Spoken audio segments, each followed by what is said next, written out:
Perhaps we need some outside universal threat to make us recognize this common bound. I occasionally think how quickly our differences worldwide would vanish if we were facing an alien threat from outside this world.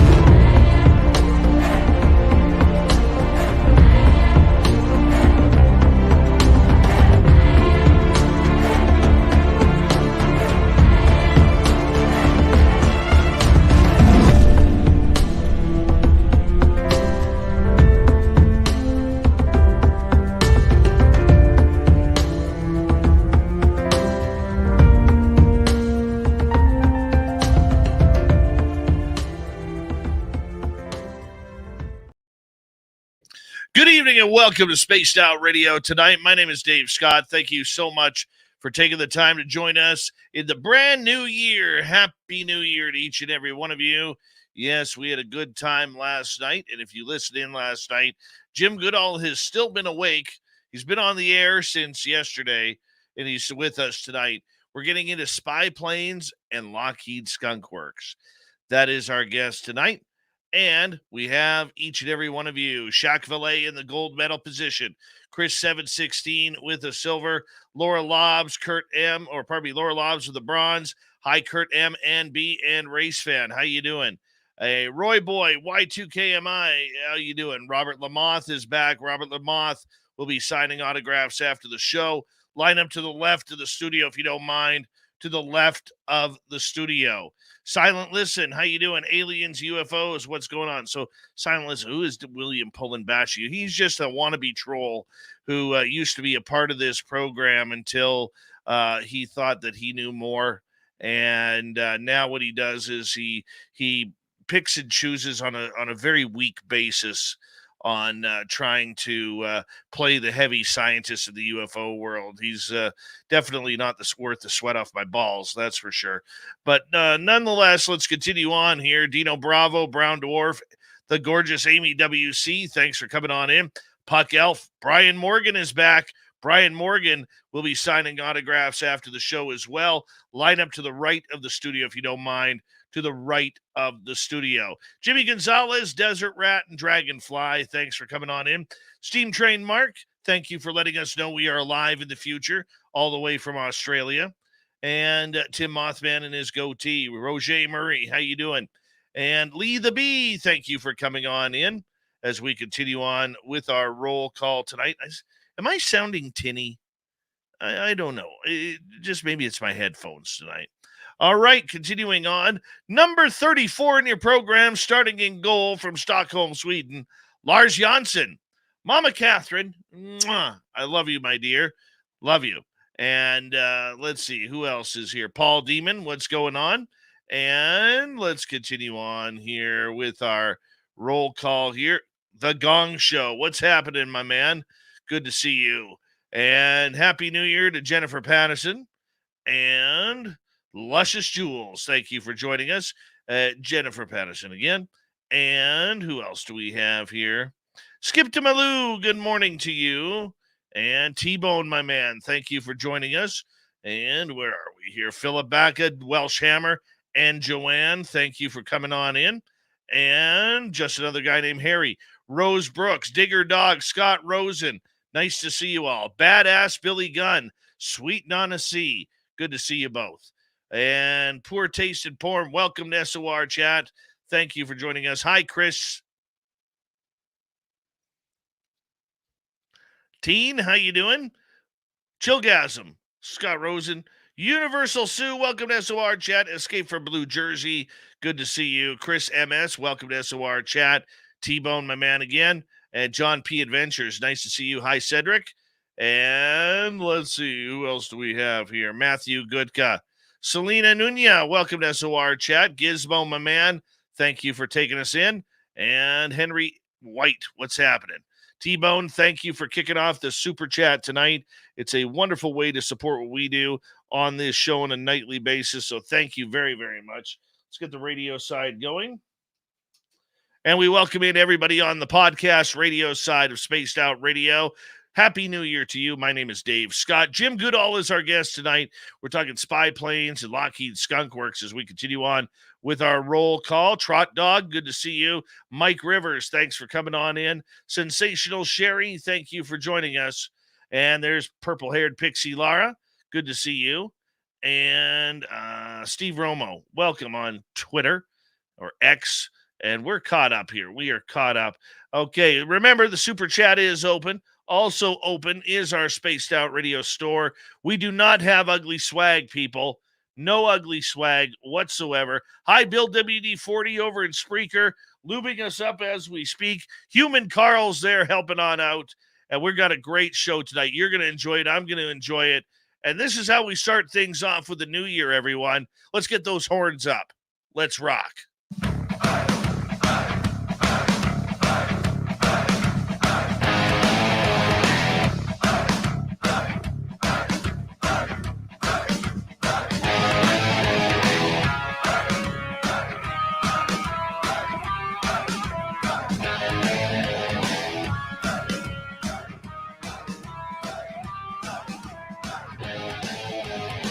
From the mountains of central British Columbia to you listening around the world, this, my friends, is Spaced Out Radio.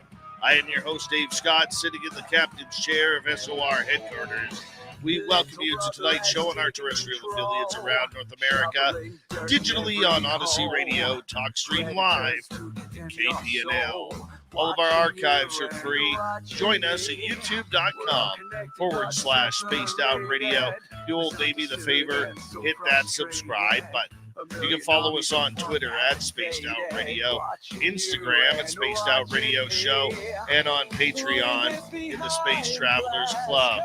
Our website, spacedoutradio.com. We have a plethora of features for you. Rock out to Bumblefoot, read the news wire, check out our swag as well. Tonight's show is brought to you by Chive Charities. Help make the world 10% happier by visiting the Chive Charities today. You can find them on our website. All right, let us get right to it here because Jim Goodall, legendary aviation historian, is with us. We're going to get into spy planes and so much more tonight. We're going to have a lot of fun. Then in hour number 3, Steve Stockton is here with another creepy story, followed up by Courtney Marani and the UFO report. Now, this is a man who doesn't really need any introduction around here because he's been on so often that realistically we should have a T-shirt on our store with his face on it. Legendary aviation historian Jim Goodall is with us tonight, and Jim is somebody who's been there, done that. He's a military veteran in the United States Air Force, serving in the original Gulf War. He is someone who has absolutely loved and adored the SR-71 Blackbird since its inception and helped bring it to museums around North America. He's the first civilian ever to take a picture of the F-117 stealth fighter back in 1989, and he has done more and more with all of his experience since then. Tonight, we are getting into a topic that I think we're all going to find interesting because we are in love with the UFO subject. And that is, what is a UFO and what is not?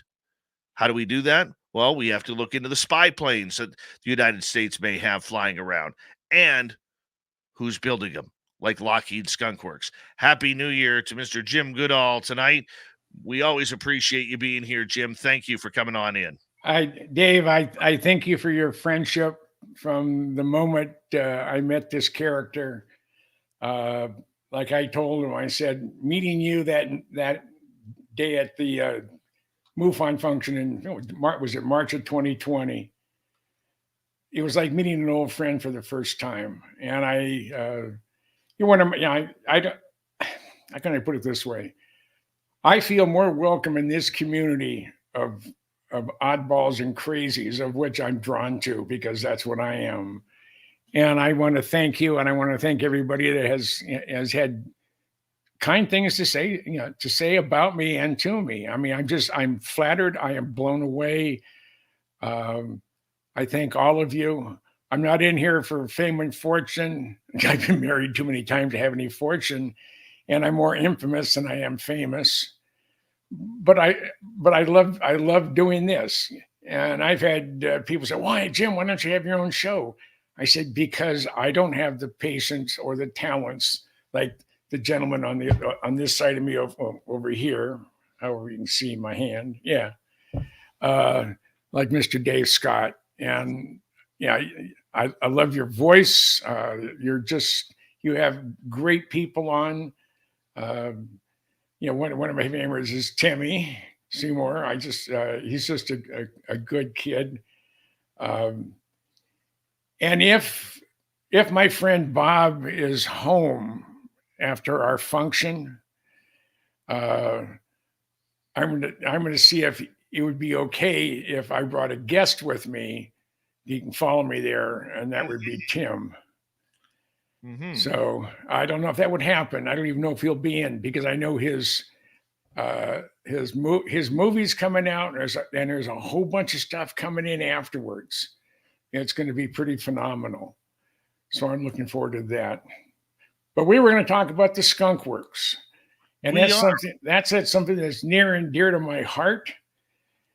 It started, I did the 75 years of the Lockheed Skunk Works. I sort of got a hair at my rear back about 2017. I said, 75th anniversary of the Skunk Works is coming up. Maybe I should do something. So I started just throwing some stuff together, and it started getting more interesting. And it just got, as it went, I started filling the thing up. Lockheed had offered to submit the book for them to pay for the publishing and everything else, but corporate said no, they're not going to do that. But I did have, when I got finished, it was hardbound. It's 384 pages, right at 1,200 photos and about 65,000 words of text. And it was a labor of love. And I've had 4 Skunk Works presidents or general managers, all the same thing, say that was the best thing they've seen written on the Skunk Works ever. So I'm sure Mullen, Jack Gordon, Jeff Babion. He said he was the vice president, general manager of the Skunk Works. He was the head skunk when my book came out, and we had a book signing there in July. When the hell am I going? June 3rd, 2021.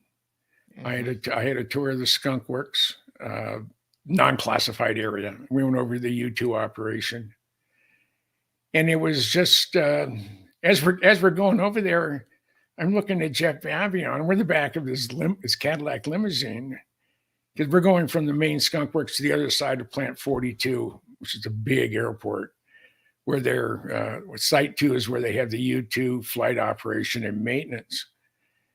And I looked him right in the eye. I said, "All right, Jeff, how much alien technology is being used in Skunk Works programs?" And he came back to me almost instantly. He said, "I have no knowledge of anything of alien nature being used in any of our programs."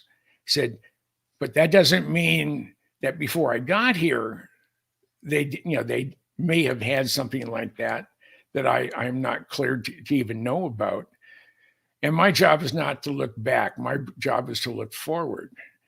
And he was only there about 5 years. And when he hit 65, they retired him. But I had a chance to act as the head skunk.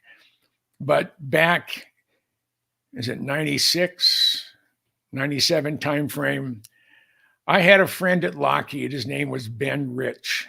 Ben Rich was Kelly Johnson's right-hand man, and Ben was the only person that could probably fill his shoes.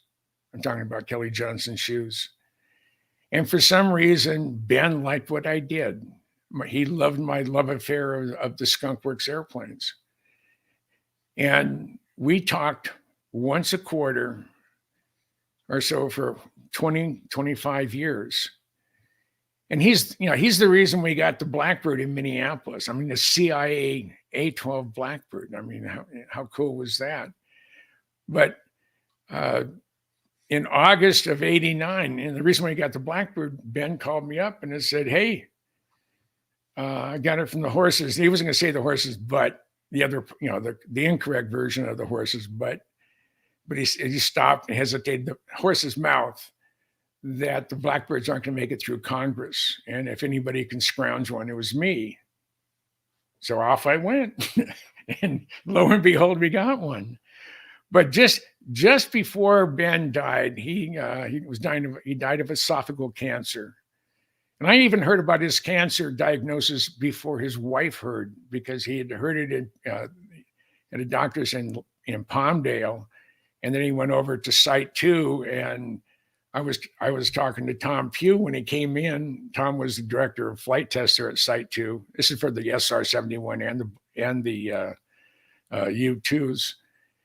And he said, "Well, just a second, Ben just walked in." So he handed the phone to me. And so that's when Ben told me he was, didn't have long for this world, and he had esophageal stage 4 cancer.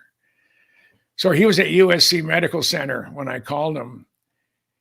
And we were talking about old friends and things and whatever. And this is what he told me. He said, "Jim, we have things out in the desert." And he wasn't referring to Area 51.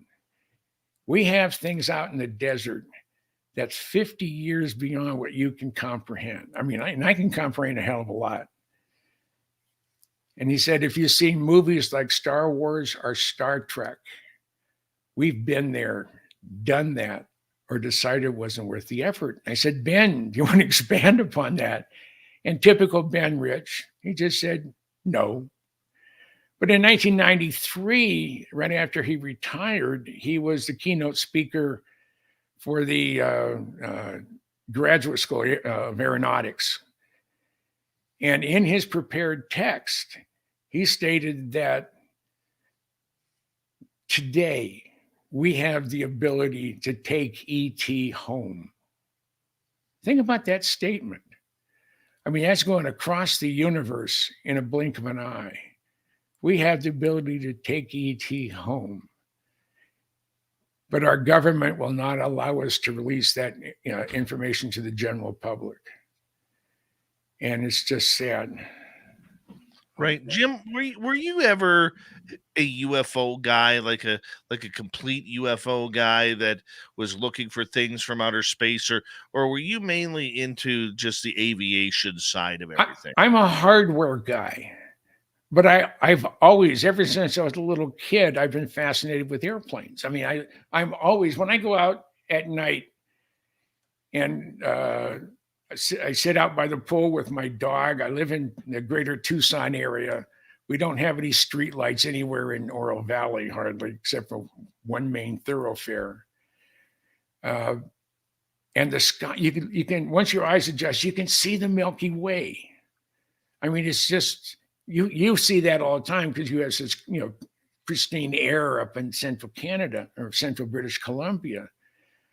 But most people in this country have never seen the Milky Way, and it's really quite spectacular. And I'm out there every single night with my dog Scarlet, and we just hang for a couple hours.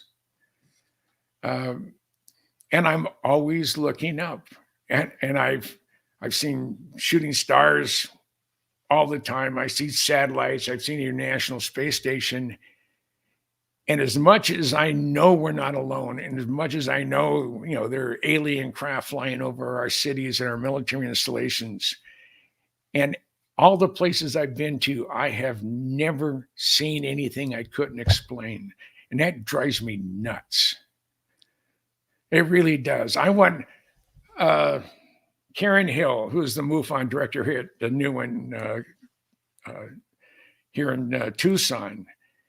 She shot a TR-3B just north of downtown Tucson.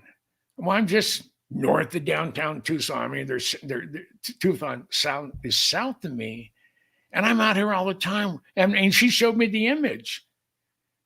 I said, "Well, how in the hell did you see that?" And she says, "I've seen one other one or something like that." And I'm out there every single night, specifically looking for something I can't explain. And I can't explain it. I've never seen anything, but I know they're real. SR-71 pilot Dave Fruhoff, he was a friend of mine. I interviewed him back. He was still alive. So it was and my dad was still alive. So it had to be either late 80s, early 90s. It had to be early 90s. And Dave was a retired lieutenant colonel SR-71 pilot. And in either late 72 or early 73, he was flying a night mission. He said he was in the far western Pacific. It was just going to be near Japan or the Philippines or North Korea or South Korea or Vietnam in that area. He's in the far western Pacific. He's going straight. He's at 78,000 feet at Mach 2.7, I think he said. 3/4 moon off to his left. And he gets a glint of something reflective. Not necessarily shiny, but something reflective. Because the moon is very bright at almost 80,000 feet. And this object going in the same direction as he is, but about 5 or 6 miles away and another 6 or 7,000 feet below him, this object. And he called Cadena on secure voice and he asked, "Do we have another bird up?" And he said, "Well, you were briefing. You're the only guy up there." I said, "Well, I got company." So he really was trying to see if he can get a shape. It's shiny and it has edges to it, so it's not a saucer or it's not like a Tic Tac. Right. He doesn't want to raise his visor because he's getting a lot of reflection off the instruments, which is not a problem when he's flying and when he's looking straight at him. But when he's on the side, he's getting side glare. He can't see the shape, and he didn't want to risk, because that Murphy's Law says as soon as you do something like that, you're going to have rapid decompression and you're gone. So he pushed the throttle forward. He went into maximum burner. He's about a 10-degree bank and he starts climbing. Now this started out at about 11 p.m. at night. And as he's getting closer and closer, he said he was about still 1,000 or so feet below this object and still at least a mile away. He still couldn't see the size, but he could see the object. I mean, he could see there's sort of a blank spot there with some glistening from the moon. And this thing takes off at about a 30-degree angle of attack. Now, Dave has the SR-71 going at Mach 3.2, and he's at almost 85,000 feet when this thing leaves him and left him in the dust. And he lost track of it going between 180 and 200,000 feet. And he figures at Mach 12. Okay, fast forward from 1973. He's retired. 1979, he gets a job with Tramco out of Mojave, California. And that he sort of falls into a job because of his clearance. He became the facility manager at Area 51. Oh my. Yes, yeah. And his job was do chase for test program, photo chase, or just chase, make sure nothing is flying off of it. He was responsible for every single building in the place. And he was there for about 5 years until he, finally retired. But he lived in Lynchburg, Tennessee. That's the home of Jack Daniels. And my dad lived in Tullahoma, which is 11 miles away. And I visited my dad and I called him up and he said, I'd like to interview you about crashing an SR-71. He said, well, come on down.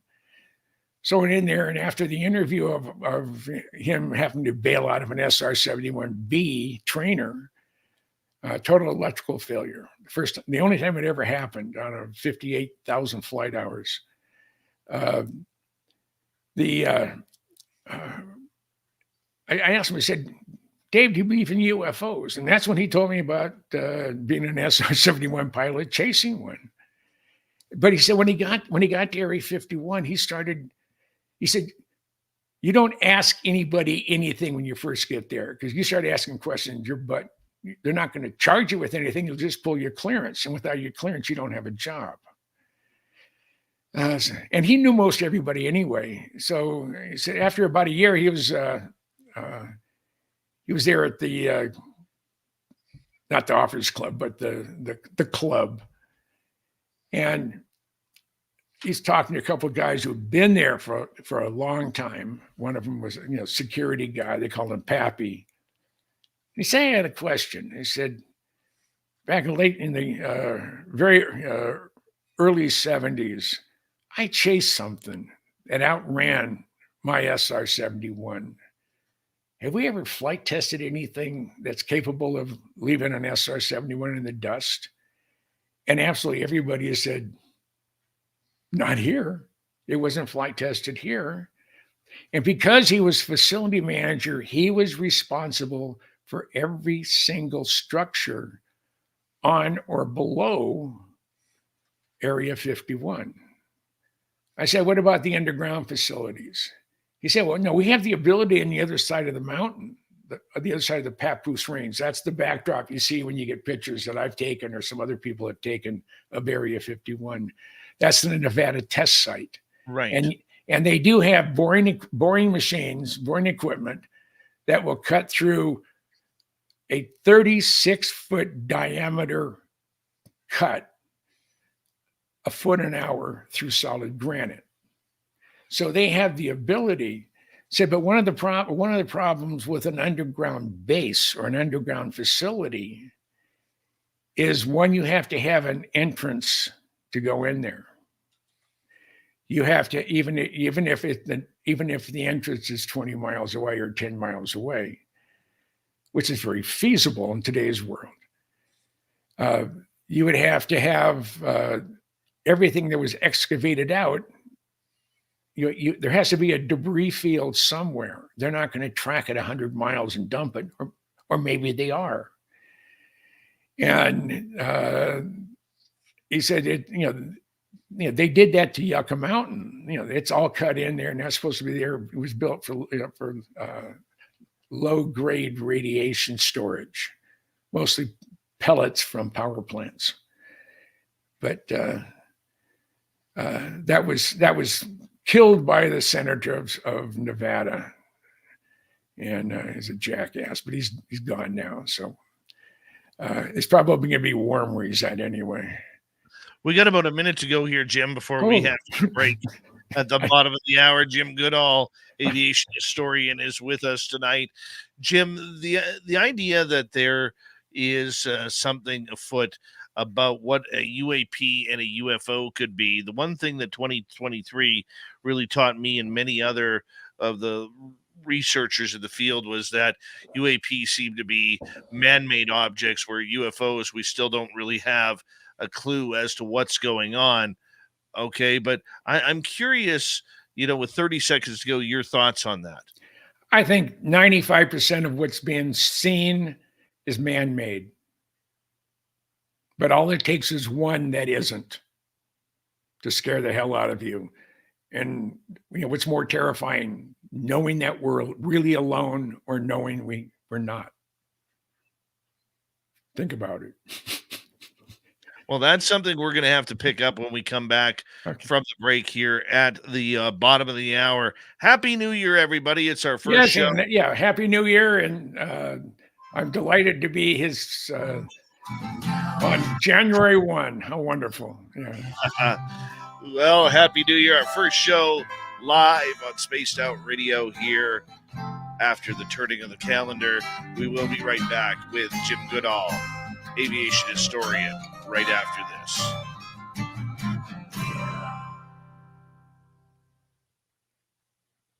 All right, we are clear. Hi, Dave Walters. Hi, Mac Geek. Kim, I got your question. Let's see here. This going okay for you? This is going perfect. Oh, okay. Perfect. Uh-huh. I'm having fun. So am I. That's all that counts. Mm-hmm. Is that moonshine?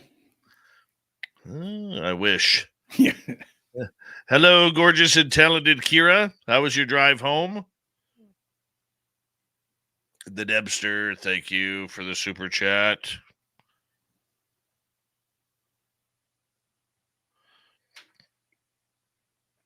Mm-hmm. No, same old fleece jacket I'm wearing. Let's see. Dutch Hank, how are you? You're Dutch. Just want to remind you.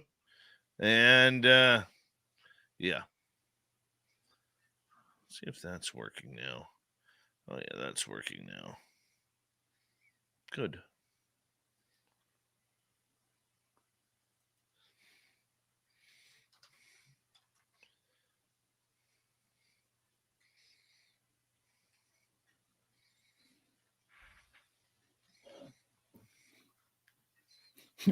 That's a funny name, Human Carl. Human Yes. Carl, that's right. I had to, hi, Nina Williams. I had to make the distinction between Human Carl and Alien Carl. That showed up at my window one night when I was broadcasting. Oh yeah, let's see here. Who else? Mama Catherine, thank you for that lovely super chat. Very much appreciate your love. You know, Mama Catherine, I believe you met her in Vegas last year, Jim. She, her and her son Charlie were there. Okay, And, I think, yeah. Yeah, and long story short, just a wonderful, wonderful woman. I actually asked her after my mom passed away if she would be my second mom, and she said yes. So I have another mother here. That's Mama Catherine right there.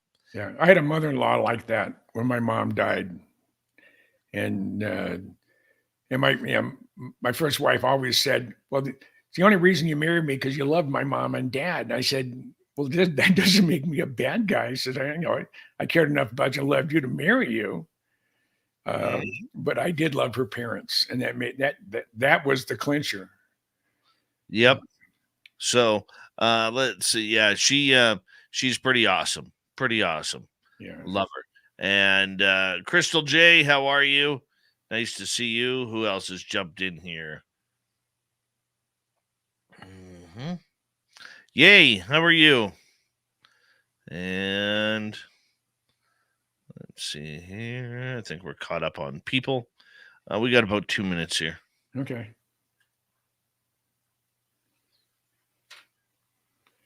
Is there anything new and exciting coming up? Went to my Sasquatch site today. Had to battle a bunch of ice on the road in order to get there. But geez, even in my Sasquatch area, there should be about 4 feet of snow out there. And nothing? Maybe 2 inches. Oh, geez. Yeah. Not good. Now we're expecting a major storm coming through here next weekend, and it's going to be they say feet of snow in the mountains, and we're pretty far south to get snow, but they're predicting snow in northern state of Sonora in northern Mexico. It'll be snow about 100 miles into northern Mexico, but it is that time of year. It is winter. True. I never experienced it when I lived in Hawaii, and I figured I'd sort of keep with that and moved to Arizona when I retired. So, but I miss the Pacific Northwest. I don't miss the slime that unfortunately Seattle turned into, and that breaks my heart. I mean, that used to be one of the prettiest cities around. Yeah, I hear you. And, I hear you. Yeah. But you're in a nice place now in Arizona. Oh yeah. Oh yeah. Yeah. And I have yeah, most of the year we don't have any traffic because it's too friggin' hot. And then starting about now, we get the snowbirds coming in, and we get a lot of them from Alberta. Yeah. And they don't drive any better than one from BC. So, Oh, Albertans are terrible drivers. yeah. They are. Well, I can. Hold on, Jim. Hold on.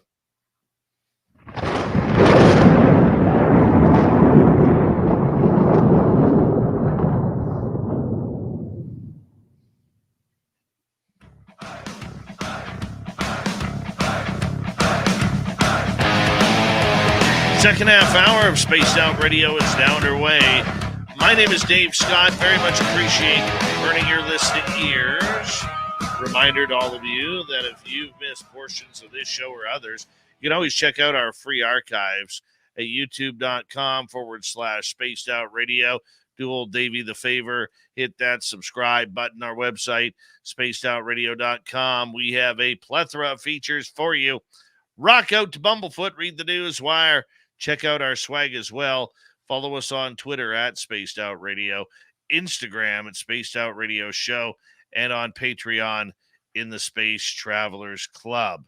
Here we go with Jim Goodall, a good dude, man, who is one of the top aviation historians in the United States. But that's okay. We love him around here, and we love the fact that he comes on in to talk about everything to do with spy planes and Lockheed Skunk Works. Jim, welcome back. Yeah, it's always a pleasure. Always a pleasure. So, where were we at when we? I want to ask you. Okay, I want to ask you. We talked about the difference between UFOs and UAPs right before the break here. Mm-hmm.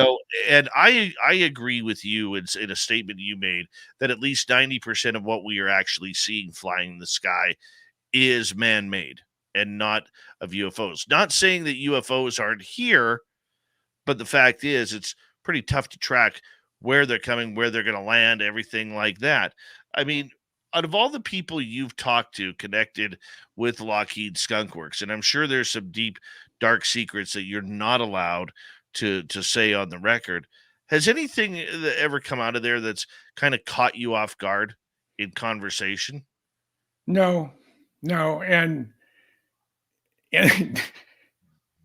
I have not signed any papers saying I would not divulge classified information or the conversation we had today. I never had to sign a NDA.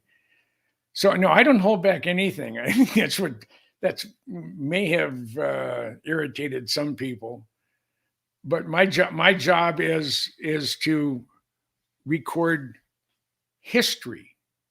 I'm a historian.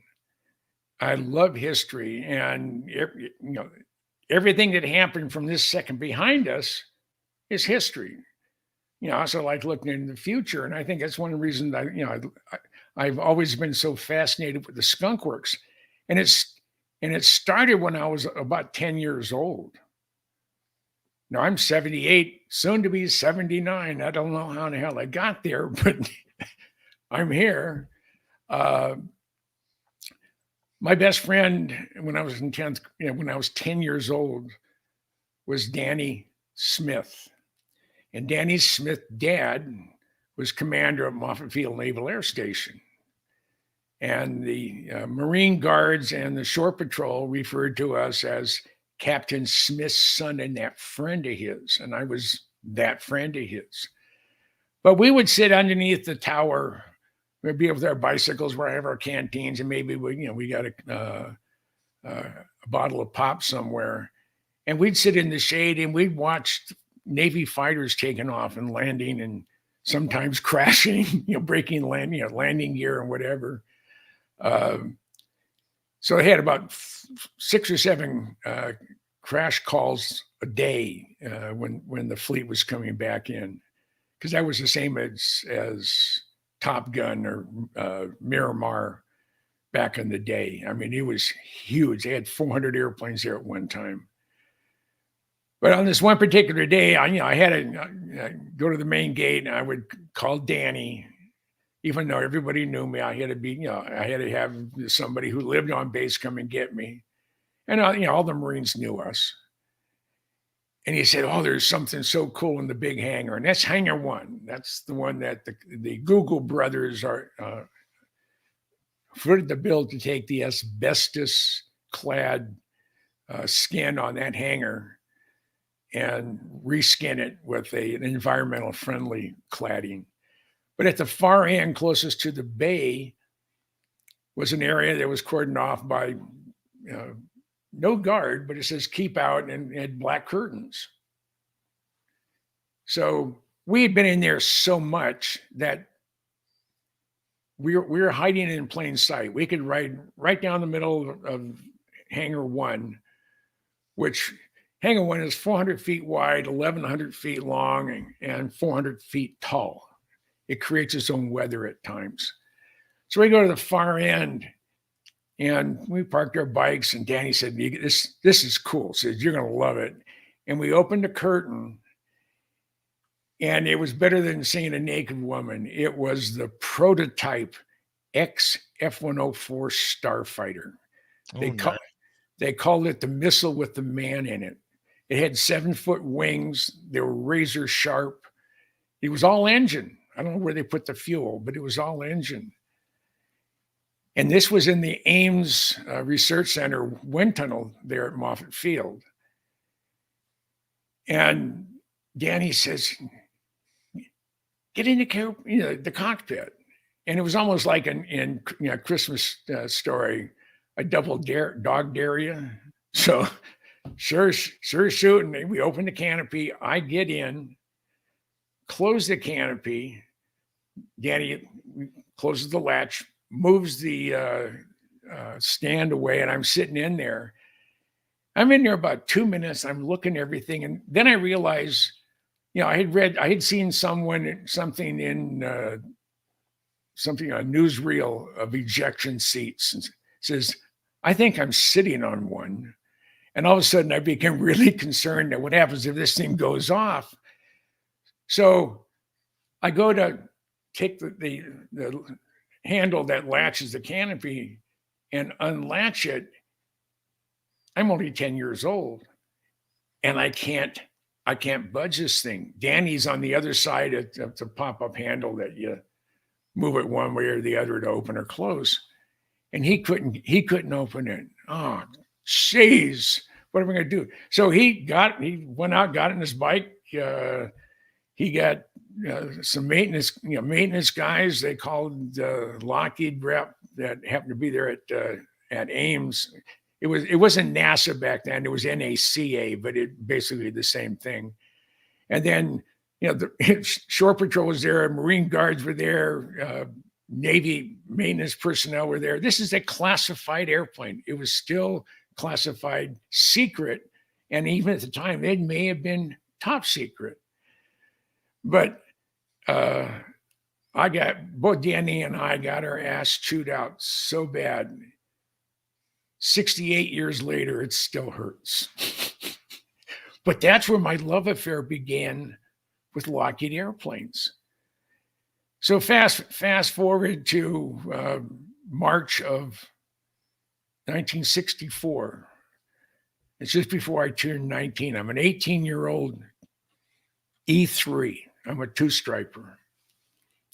And I was at Edwards Air Force Base from Denver, Colorado, from Lowry Air Force Base to support 3 programs for Category 1 flight testing. The YC-141 Starlifter, the XB-70 Valkyrie, and a classified program, and I didn't know what it was. Jim, here's a question for you from our audience. I normally will take questions in hour 2, but it's kind of on topic. Danny Sheehan says Radiant Technologies has a missile delivery system that could deliver a payroll to Russia or China in under 2 minutes. What's your thoughts on this now? You'd have to do it from in country to be there in 2 minutes. Even if he launched it off the coast from a ballistic missile submarine like one of our Ohio boats, or even our Virginia, they have 12 cruise missiles they can put in their bow. They'd have to be right at the shoreline, and you'd have at least 5 minutes, 5 to 10 minutes before the cruise missile would hit its target. So to take under 2 minutes, you'd have to do it from space. Apparently this missile can move at like 20,000 miles per hour. I mean, when we go out of orbit, when we go head to the moon, I think breakaway speed is 18,000 to 19,000 miles an hour to break away from the pull of the gravity of Earth. So he couldn't. I can't imagine how he could do it in the atmosphere. So it'd have to be something that was shot up into the the upper reaches of our atmosphere or into space, and that'd be the same as a ballistic missile, intercontinental ballistic missile. I haven't heard anything, and I read all the military technical stuff that comes across the wire. I get Aviation Week. I have Proceedings, Naval Institute, and a bunch of other stuff that I read constantly. I read it from cover to cover, and I haven't heard or read anything about that. But that's pretty amazing, because I don't see what kind of delivery system could do that unless it was fired from space, and then it would be 2 minutes. I hear you there. Okay, Jim, in regards to, the fact that there's always questions about Lockheed Skunk Works, and why doesn't anybody seem to know what they're flying or what they're building? How compartmentalized is it? Yeah. Well, one of the reasons I was able to write a book on the early Blackbirds is because I was able to ask people questions who were compartmentalized. They knew that they were working on this widget. It had this input, that output. It was to be in this environment, and it's going to be on a bracket or a panel with this curve to it, and you have to have 3 holes spaced in such and such apart for it to go on. And that's all the component people know. You don't go in and ask. You don't go in and ask anybody, even if you carpool with them. You don't ask him what he's working on, unless he tells you what he's working on. But you don't go asking. You start asking, and next thing you know, you don't have a clearance. In other words, you don't have a job. But that's the best way to keep something really, really classified, is to compartmentalize it to the point where working group A hasn't the foggiest idea what working group B is doing.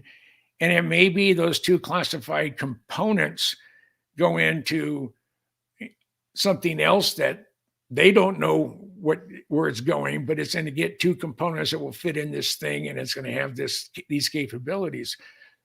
So the reason I was so successful, I contacted literally everybody that had any major contribution to building the Blackbirds. I got hold of the guy at Wyman Gordon. They did the forging for the landing gear, and a lot of the structural pieces on the engine carry through structure from the inner wing to the outer wing, and where you have the outer wing flips up. At one time, there was like 21 parts were welded together. Wyman Gordon developed a technique to have it a one piece, and it was machined from there. So there was everything about the Blackbird was brand new, something that you had to overcome. No one had ever flown an airplane in constant afterburner for more than about 90 to 120 seconds. Maybe newer jets would be a little bit longer than that, but back in the 1950s, it had only been 15 years from the time Chuck Yeager went Mach 1 in a rocket airplane that the first 2,200 mile an hour titanium and plastic Blackbird took off. That is amazing. I mean, it's just, and that's what the skunk works could do. But I talked to, when I was doing my research, I talked to Pratt and Whitney. I talked to Honeywell. I talked to Rosemont. I talked to David Clark. David Clark makes the suits that all the A-12, YF-12, SR-71 pilots and the shuttle pilots all wear David Clark suits. They're not the EAV ones that you have the self-contained unit, but as far as the suit, if they had to bail out, it's good to 120,000 feet. If you had, you could bail out there and you'd still survive. You'd probably be frozen solid, but you'd survive. Where was I going with that? Well, we were just talking about Lockheed Skunk Works and how compartmentalized everything is there. Because realistically, the people who are, say, making the tires don't know what they're making tires for. It could be a helicopter, it could be an F-15, it could be an F-18. They don't know where everything is going. They don't know if it's heading to Area 51 for some sleek new design or anything like that. They're just the worker bees who get the job done, or maybe a special set of cowlings or a special new type of paint or whatever it may be. They're not paying attention to that, are they? Yeah, no, not at all. Not at all. I mean, one of the things we're trying to figure out, there's a kid, he's not a kid anymore. He's almost 50. But a kid my son went to high school with, smart kid. He ended up going in the Air Force and he became a KC-135 pilot. And he also flew in Desert Storm, and he flew RC-135s, and he put so all the specialized 135s. And he asked my son, he says, does your dad still go out near the fence line of Area 51 waiting to see spooky airplanes? And he said, yeah. And he said, well, I can't tell you where they're at, but they're not in Area 51. And they're not in the Pacific Northwest, but they're close to it. But I also know that two guys that were friends of John Lear, when they were at Area 51, they told him, hey, we're moving from Vegas. We're moving to Twin Falls, Idaho. And John said, what are you doing there? He said, well, we have, our program is going operational. And we have about a 90-minute commute in the morning to go to work.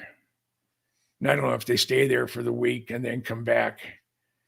So I said, that's 90 minutes or that's 100 miles. So I got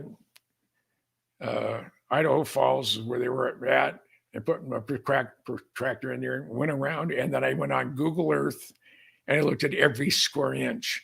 And in the extreme northeast corner of Nevada, instead of seeing dirt roads and tree cover and open areas, it was all pixelated. So it tells me, huzzah, maybe that's where the base is. It was thought that it was near Jackpot, which is right on the border. Right. And I drove by Jackpot, and their airport, which I think is an 8,000 foot, I think it's 8,000 foot runway. But they can take, any of the narrow bodies can go in there. And I was going to, what I have to do is I have to get Michael Schratt with me and have him fly into Twin Falls or into Salt Lake. I'll pick him up. We'll drive up to Twin Falls. And I think he's multi-engine rating, private pilot.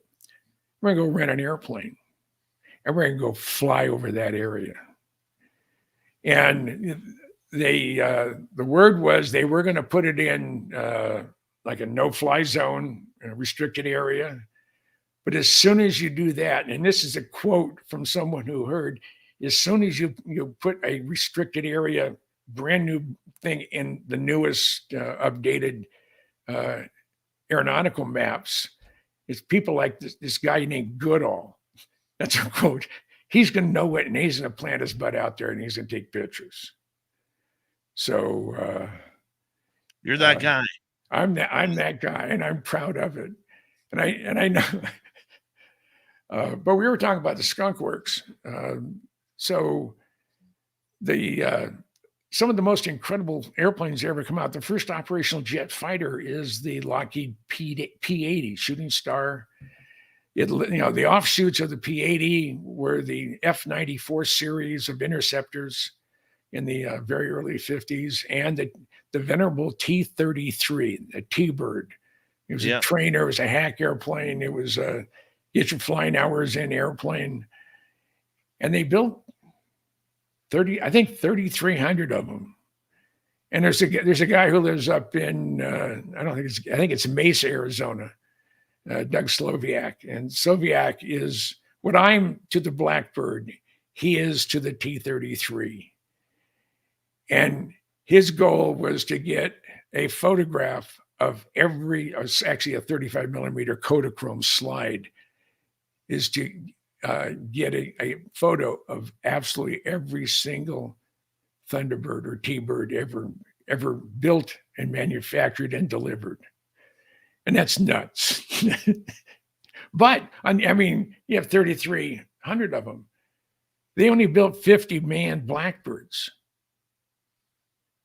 15 A-12s, and that include 2 MD-21s, 3 YF-12s, and 32 SR-71s, A, Bs, and C models. And you think with only those 50 airframes, there would be a photograph of every single one, especially on first flight, on test flights and other stuff. I have all of them except for 966. Never got a shot of that, not even a black and white. So how come? No one photographed it. I mean, it was very, very classified when I saw it in 1964. Absolutely, no one outside of the people who work at Area 51 and work at the Skunk Works had any idea what the hell that thing was when it came in. It came in on February 29th, and that's going to be here in a month. In 1964, or actually 1962, it flew from Area 51, was straight in. It was Bill Park and Jim Eastham brought the first two YF-12s into Edwards Air Force Base. And when they came in, they didn't make a pass. This is 7:00 on a Saturday morning. They came in, the engines are running, and they sort of taxied in one after the other, so they could be put into the hangars backwards and with rear end first. And the heat from the engines set up the deluge system and about drowned the Lockheed reps. And so all the alarms went off, and so I went running out to jump in my truck because we're 8 miles from the flight line, and someone had already taken it. So I didn't see it until that was the 29th, and I saw it 10 days later on March 10th. And I've never been the same. I've never been the same. It affected my entire everything I do, all my passions and everything else. So, well, Jim, when we come back from the break here at the top of the hour, we're not only going to get into more Skunk Works from Lockheed, we're going to get into what could be flying in our skies right now. And of course, we already have a ton of audience questions that are posted up in our YouTube chat room. So we're going to get to those as well. A busy second hour coming up on Spaced Out Radio. Jim Goodall, aviation historian, a good friend of Spaced Out Radio's, hanging on out with us to kick off the new year. What a great night of radio. Yeah. Jim Goodall, everybody. You can find all these folks at Dave Scott, any. everybody. Oh, you got, hey, don't tease the audience like that, Jimmy. We'll be right back, right after this. That go well? So far, so good. It's good. Hello, Nicole Sakic. Oh, one of my favorites. Dry Toast, the greatest name on YouTube. Les Paul Holland. Sweet Robbie G. How you doing? Brian, Right. Go on. I'll let you entertain the audience. I'm going to quickly hit a bathroom break here. I have to go one too, so. All right, we'll be both right back. Yeah. We're not using the same bathroom, people. No. Right.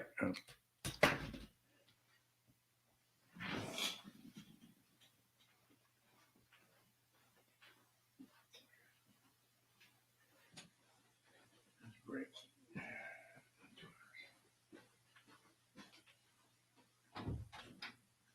Look at my sweetie. I know, sweet girl. Look at my pretty girl. Look at my pretty girl. Yeah, my sweet girl.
I didn't see you come in. Here's my sweetie dog. Come on, baby. You can come over here. Oh, yes, you're my good girl.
love you.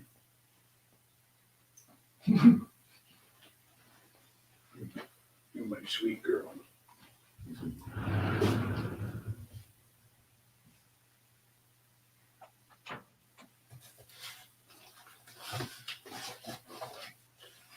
I am back.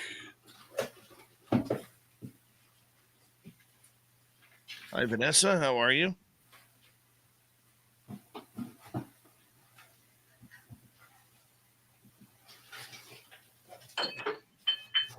Oh, my coaster.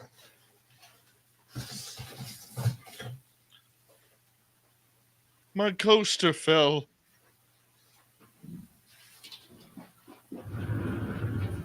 Thank you tonight to T-Bone times 2, Debster, Mama Catherine, and Pix for the super chats.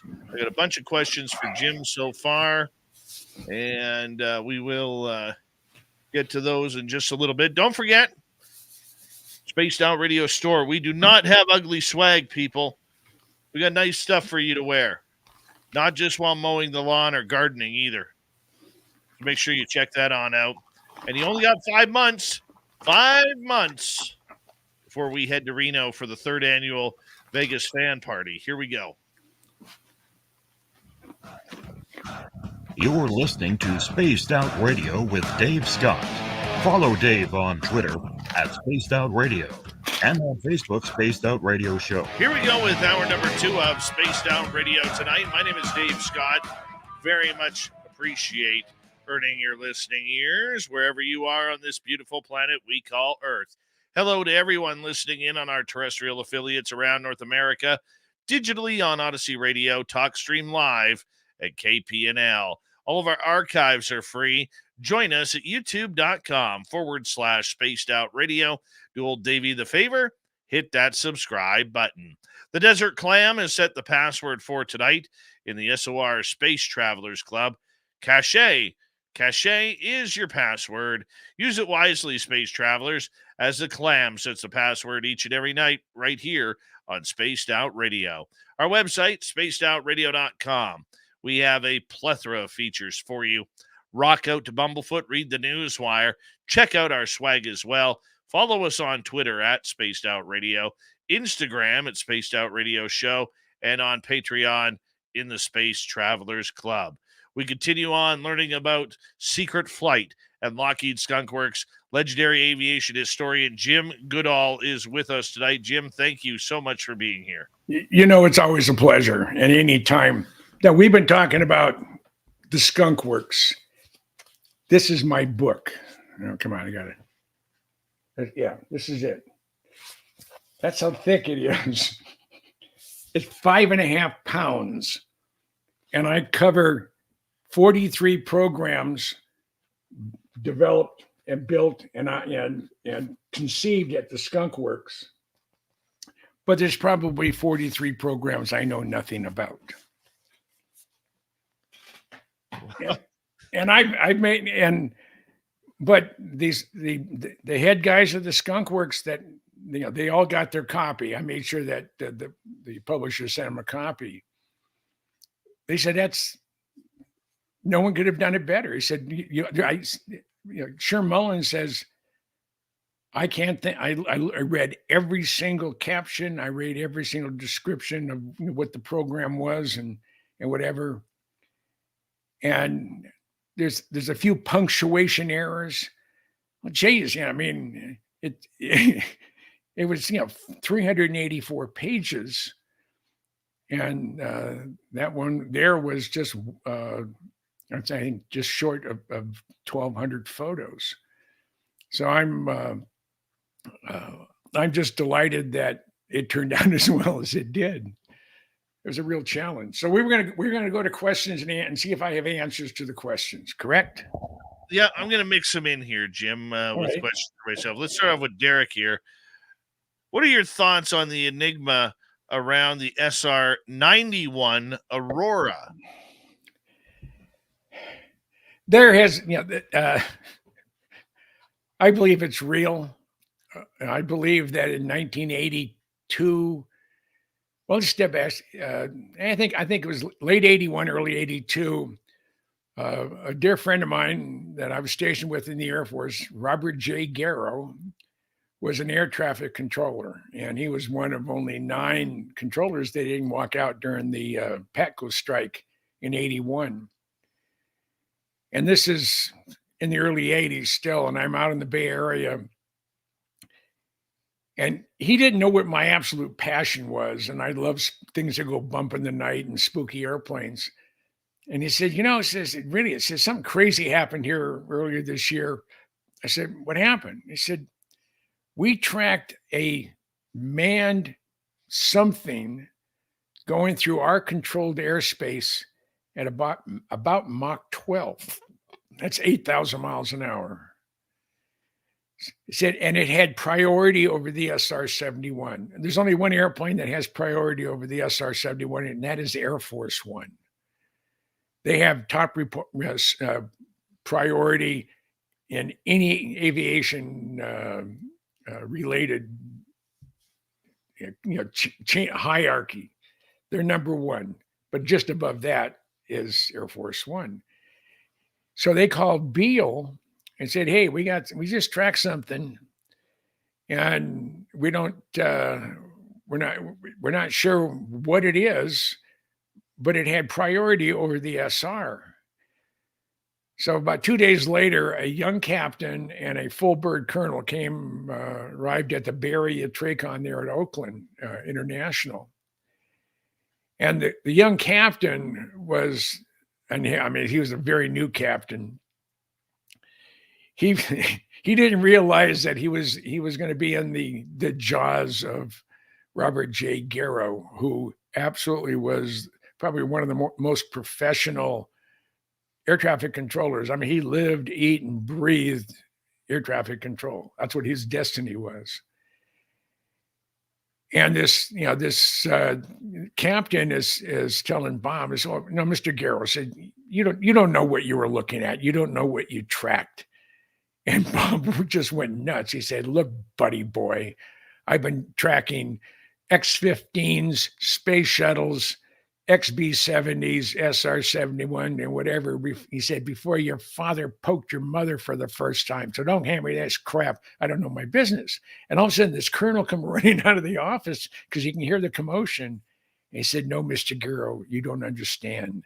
You didn't see a thing. He said, no, I can agree with that. And so there is something, a manned air-breathing platform going at Mach 12, flying out of Area 51. Because if you put on its track, if you would take that and run a straight line due south and due north, that straight line went right to, an abandoned dry lake bed. Someone referred to it as Area 51. How unique. And the other one was going over the Barrett Sea, overflying the Soviet Union at the time, and continued and was air refueled out of Diego Garcia and came back. And that's when a couple of the sonic booms that were being reported back in the early 80s. And it would be a double boom. And every time those happened, there weren't any SR-71s flying. An F-18 or an F4 or F-22 doesn't give a double bang. So the SR-91, I don't think we've been sitting on our tail, but I did ask a very close friend of mine who had 34 years at the Skunk Works, and he was the number 3 guy when he left, when he retired. And I said, I know you, and as I'm talking to my friend, I said, I know you can't tell me anything that's classified. I understand that. I'm not trying to push you to say something. But is there anything, you know what my passions are? And he says, yeah, they're the same as mine. He says, is there anything to get your blood exciting, to get you, oh, wow. I said, no. I said, we have great products, but no, we don't have this was 10 years ago, maybe even longer, time flies when you're having fun. So at the time, we did not have a strategic enemy. We had terrorists. Now we have China. I don't worry about Russia, but now we have China. And they had North Korea, which is just a satellite of China. But do we have an SR-71 or an SR-72 like Tom Cruise flew? That design that was in the movie Top Gun Maverick, that's a legitimate design of a Mach 12 airplane. You would have to have a combined cycle, a turbojet convert, then changes over to a scramjet at any time when you're above, about Mach 3.5 to 3.7. Incredible. Let's get to another question here. Let's go to Kim Jellin. Jim, do you know if there's a tunnel from Los Alamos to Albuquerque? I have been hearing rumors, and probably the biggest rumor person about tunnels everywhere was John Lear, because he said he's interviewed people that that have been in those tunnels. The technology exists. Albuquerque is, Los Alamos. It was 110 miles as a crow flies. And Kirkland's right there. It's feasible, very feasible for that to happen. Would it? I don't know, but you keep hearing reports about underground military bases. They refer to them as DUMBs, deep underground military bases, and the technology's there. I know that. I mean, just look at what they're finding in Gaza. I mean, tunnels big enough you can drive your car down. They're down 160 feet deep. They have 300 miles worth of tunnels there. There's no reason why we're using modern technology, such as Elon Musk's boring machines. We couldn't have dug a hole all the way through from Los Alamos to Albuquerque, and you would never know it, because the Los Alamos campus, where they probably started, is an area that's not accessible by the general public, and it terminated at Kirkland, Air Force Base, which is also home of Sandia Labs, and I have a T-shirt for it, the National Nuclear Weapons School. And all the services go there now instead of going to Idaho Falls. And I actually held a suitcase nuke, picked it up. If you open it up, it had everything in there replicated of a real nuke, and they had lead was in there, and they had extra lead in the bottom where you couldn't see it. It was the same weight as a nuclear suitcase bomb, and I picked it up, and boy, it's like you go. I mean, you really have to jerk it up, but there's a lot of things in our Albuquerque, and Kirkland Air Force Base is one of them, and then Sandia is the one of the other ones. Next question. All right, let's go to. Oh, let's see here. Let's go to Kim again. How many underground bases, Jim, would you say are in the United States? Well, if I go by what it's rumored or had been talked about, several hundred. I mean, are they real? I don't know. I mean, I need some. I've never had anybody other than my friend from the Skunk Works said, well, if you're drilling, that was Dave Fruhoff. If you're drilling into something, you're going to have a debris field, and you're going to have to put that dirt somewhere. If it's in the middle of nowhere, that's no big thing. There's quarries and stuff that you could fill back up if you wanted to, or you could use it for leveling out a valley where you want to plant corn or whatever for the Indians. Maybe it's on Indian land. I don't know. But if they're underground, now I was at the underground command post for the Strategic Air Command at Offutt Air Force Base in Omaha, Nebraska in 1964. And I just finished reading the book Fail Safe. And that was by a computer glitch causing the end of the world, World War III. And as I was in there, they were getting some new equipment, and I was in there to help install it. And as I'm watching this big, huge, these monitor type, like the movie War Games, and all of a sudden there's errors going on. I'm hearing klaxons going off and whatever, and you can see I'm almost going to go into a war footing. And it turns out that one of my other guys I was working with, pulled a piece of equipment out, which gave a false indication of something happening. The alert board went up. I mean, if that's all it takes to start a war that will end the world, that really messed me up for quite a while, because it was so close to.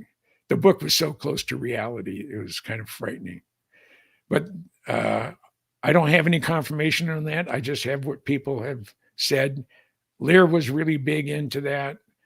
And I've been hearing that type of stuff for a long time. I asked Dave Fruhoff, again, is there any underground facilities at Area 51? He said, no. If there would be, I would be responsible for it. And, that was it. So you knew these gentlemen from Ben Rich, Dave Fruhoff, a lot of the 80s, 90s, and early 2000s. How much has the game changed since then? Security-wise, since 9/11, things, it's not easy to get on bases. I'm retired Air Force, so I have my little blue ID card. I can get on any base that's not restricted. It's a different world than when I was in. I mean, and I retired with 27 years of total military service, and I'm proud to say I'm a veteran, and I'm proud to say I'm a patriot. And I gave an oath to the Constitution. I would protect the Constitution by all enemies, both foreign and domestic, And that oath has never expired. And it just irritates the hell out of me. Some of the people that we have sending young people to their death. I'm not anti-war, but I'm anti-idiot trying to run the war from his cushy, chair in the Pentagon or the White House. Yeah. And wars are really brought on by the politicians. And it would be, nothing would please me more is they reinstate the draft and there's no exceptions. And we're going to, it's going to be random, much like Random Guy. I like him. I really do.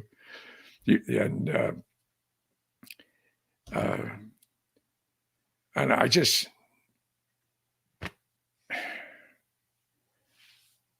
I am so irritated and not discouraged, embarrassed and pissed, if that's a correct term I can use on this, that the people that are here that are being paid to protect us, their only job the military has is to protect the Constitution and the United States of America. And I don't want to get into the border or anything, because then I start foaming at the mouth. So I won't talk about that part. No, But no problem. We're gonna move on here, Jim. okay. Let's go over to Jules here. What is the most unusual prototype that you know of that never made it to production? There's a number of them. The Lockheed Pogo is called the XV something one, I think it is. And that was just sitting on its tail. We had an X-wing. It was supposed to take off, go vertical, and it's supposed to be able to land on a ship. But the pilot is when you're in the launch position, you're back like you're in a lounge chair and take off. And they were never able to they took off vertically, but they landed with a set of temporary, non-retractable wheels. This is the Lockheed. Convair had their Pogo, which was a Delta, and that was very prominent in Convair's designs back in the 50s. It had a dual counter-rotating propeller, just exactly the same setup as the Lockheed Pogo, and they had T-30, I think T-35s. TF-35s. They were a turbine of a certain horsepower, and they needed the still prototype and testing TF-40. So the airplane didn't have enough to take off and then hover and then come in and land. They did the hovering test on the Convair Pogo in the same big hangar that I got locked in the F-104. And I actually saw that fly again with my buddy Danny. And we were at one end, and we saw. I think it was really exciting. But they had it tethered. They had an eye on the tip of the propeller housing, going up 400 feet to a cable assembly, and then they had counterweights. And basically, what it was going to sort of neutralize or lessen the weight if for some reason the engines crapped out when they were up maybe 20 feet. You come crashing down 20 feet, you bent the airplane beyond recognition. That was a truly unusual looking airplane. So one of the most awesome airplanes that was prototype but never flew was the Republic XF-103. It had a scoop inlet on the bottom. It was supposed to be it was made of stainless steel, and the cockpit you get into and you pulled up into the airplane. You didn't have any forward visibility primarily. It was side visibility, and that was supposed to be an interceptor, but it never got past design stage. Some of the other ones, there have been so many weird airplanes. It's hard to pick one or two that stand out. There's so many of them there. Some of them are truly ugly. Ben Rich always told me, he said, if an airplane looks beautiful on the ground, it will probably fly beautifully in the air. And the airplane he was most proud of, as far as the best handling airplane, because it was all done with software, was the F-117 stealth fighter. Okay, you got another one? Well, we got 25 seconds. Okay. What about your buddy Michael Schratt talking about the $5 billion that just disappeared by Dick Cheney, whether the Navy was going to get a bunch of new fighters to replace the F-18? It was like a wing fighter that was in. It was the general. It was McDonnell Douglas General Dynamics A-12 Avenger 2. And it was a Delta. It looked like a Dorito chip. Yes. We'll talk about that and more when we return with Jim Goodall, legendary aviation historian on Spaced Out Radio. We're glad to have him here with you. Spaced Out Radio continues with the second half of the show right after this. Stay tuned.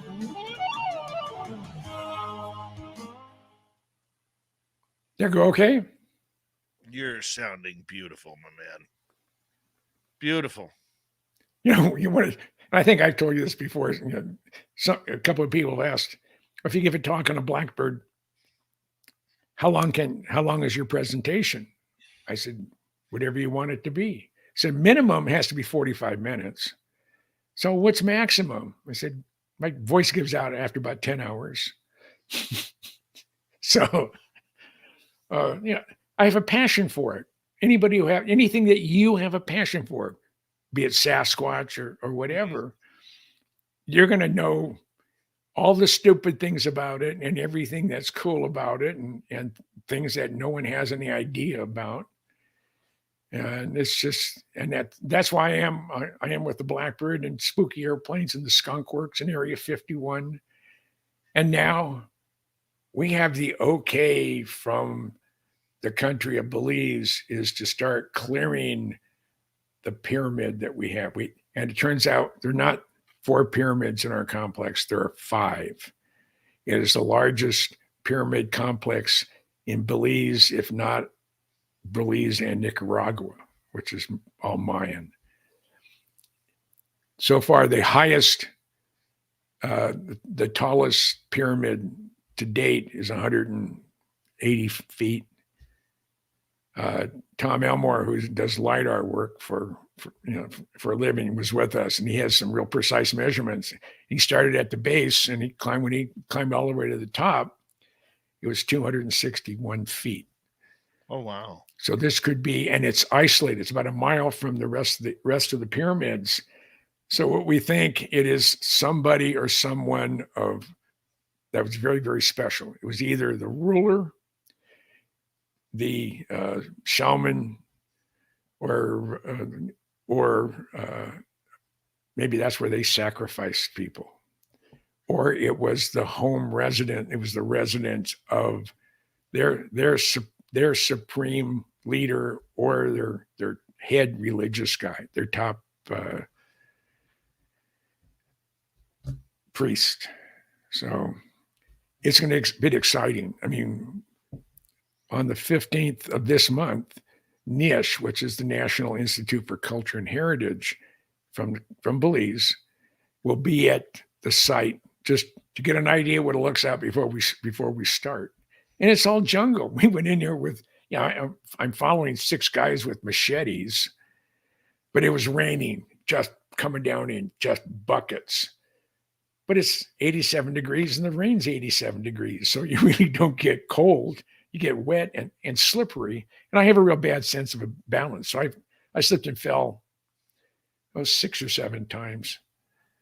But didn't hurt myself. We just lost my balance. And again, mud and boots. It's the type of mud you can't scrape off your boot.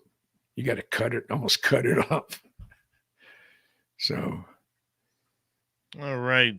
Hi, Zenzabil. How you doing? And who else has jumped in here? Oh, let's see here. Spider Grandmother. Welcome. Dutch Hank, thank you for the super chat, my man. Appreciate that. You're all over the world, aren't you? All over the world, Jimmy. It's the way we do it here. We're all over the world.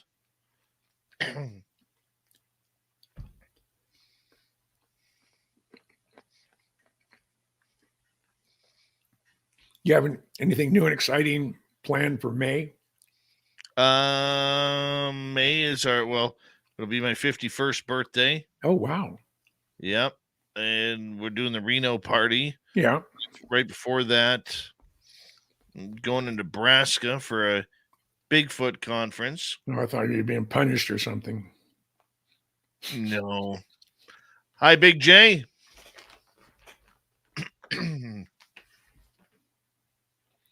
Mm-hmm. I thought I killed my dog last night. Did you give him a chocolate accidentally? No, the fireworks were going off. People yeah. shooting guns, and she just goes nuts. So I gave her some prescription, got from the vet. It's gabapentin. Mm-hmm. Wasn't doing anything. But a little bit of cheese, like the port cheese, and it comes in a little container, for putting on crackers.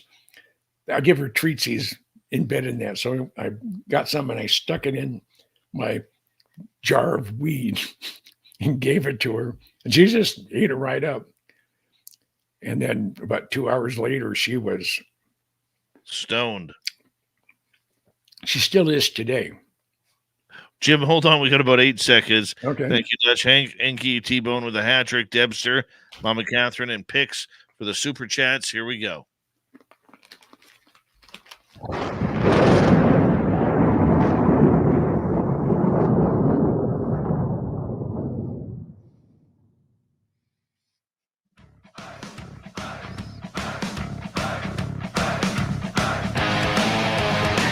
Here we go with the second half of Spaced Out Radio tonight. My name is Dave Scott. Very much appreciate you tuning us on in. Reminder to all of you that if you've missed portions of this show or others, check out our free archives by going to youtube.com/Spaced Out Radio. Do old Davey the favor, hit that subscribe button. Our website, spacedoutradio.com. We have a plethora of features for you. Rock out to Bumblefoot, read the news wire, check out our swag as well. Follow us on Twitter at Spaced Out Radio, Instagram at Spaced Out Radio Show, and on Patreon in the SOR Space Travelers Club. Final time tonight, Jim Goodall is here with a great show on aviation history, what's happening at Lockheed Skunk Works. So we're taking some audience questions here for Jim right now. Jim, thank you for being here, by the way. Oh, anytime. And you get to a point you have someone has to bail on you and you need a talking head, because I can talk about almost anything. Give me a buzz. I can do that. I would be honored. Yeah. That's why we love you, my man. Oh. That's why we love you. All right, let's go to Kim. Jim, do you have any insights into Foo Fighters? No. I mean, I've heard the name. Isn't that a rock band? Yeah. No, but the World War II UFOs, they called them Foo Fighters. Oh, all I know, it's been rumored that the Nazis had their flying machine. It looks like a top hat. I've seen black and white, so a little bit grainy, not a lot of detail. And I don't know if that was just someone dummied that up just to screw with the Americans and the English during World War II, or maybe it was a real bird, something that flew. There was speculation that it did, but where that technology disappeared to, if it was ever there, I don't know. But I do know, I've just heard descriptions of it, and I've seen some black and white of it. It's from a distance. I think it's through a hangar door. But that's all I have on that. Sorry, I can't go any deeper. But my area of expertise, as far as airplanes go, are post World War II, and primarily jets. The one propeller-driven airplane that I absolutely love, because I saw 24 of them at one time, and that's the Convair B-36. That is a monster airplane. 260-foot wingspan, 10 engines, 6 4,360 cubic inch Wasp Major engine made by Pratt & Whitney, 3,000 horsepower, 28 cylinders, and every cylinder had 2 spark plugs. So you had an awful lot of spark plugs to change. It consumed more oil than fuel at times. And it was the most powerful radial engine to be operational. And I saw that when I was 5 or 6. Oh, my. I'd already gone to bed. And my dad would run in the bedroom and said, "Jimmy, I don't know what's coming, but you got to see it." Still light out. And we lived near San Jose, California. And it was San Jose Municipal Airport back then. This is 1954, 55, well, 53, 54, 53, something like that, during the Korean War. And went outside and you could hear this, and over the Coast Mountains heading to Travis Air Force Base were not one, not two, but 24 Convair B-36s. And I think that's what burnt into my mind or into my brain at age 5 or 6. This is your passion. I was a juvenile delinquent, or would have become a pilot. But I had more fun being a juvenile delinquent than I should have had. And every cop in Santa Clara County knew me or knew of me. So, and they're all surprised that I survived and I made it this far. So next. Jim, I want to know, what is the strangest aircraft that we've never heard of that you were told about? Well, and it's on display at the Air Force Museum. It's a flying saucer, and it has 2 ducted fans on either side, and it landed right on the ground. It had about a foot of clearance underneath it, but it had a huge fan in it. That's where the operational airplane, they called it the Ensign Eliminator, the Chance Vought F7U-1 Cutlass. They called it the Gutless Cutlass, the Ensign Eliminator, and there were some other more derogatory terms of the airplane. It was not very successful. But the airplane from Chance Vought right after that was the F-8 Crusader, which is, they call it the gunslinger. I mean, it shot down a lot of North Vietnamese and Chinese airplanes, during the Vietnam War. And I had a chance when I was a restoration manager at the Museum of Flight in Seattle to help restore the cockpit of the prototype XF-8U Crusader. So it's a pretty airplane. But to see those 2 airplanes together, because we did there at the Museum of Flight, we had Tom Cathcart's Cutlass, and we had the museum's prototype F-8. And those things were designed about the same time, but one was using a gutless Westinghouse engine, and the other one was using a Pratt and Whitney J57, which was a real workhorse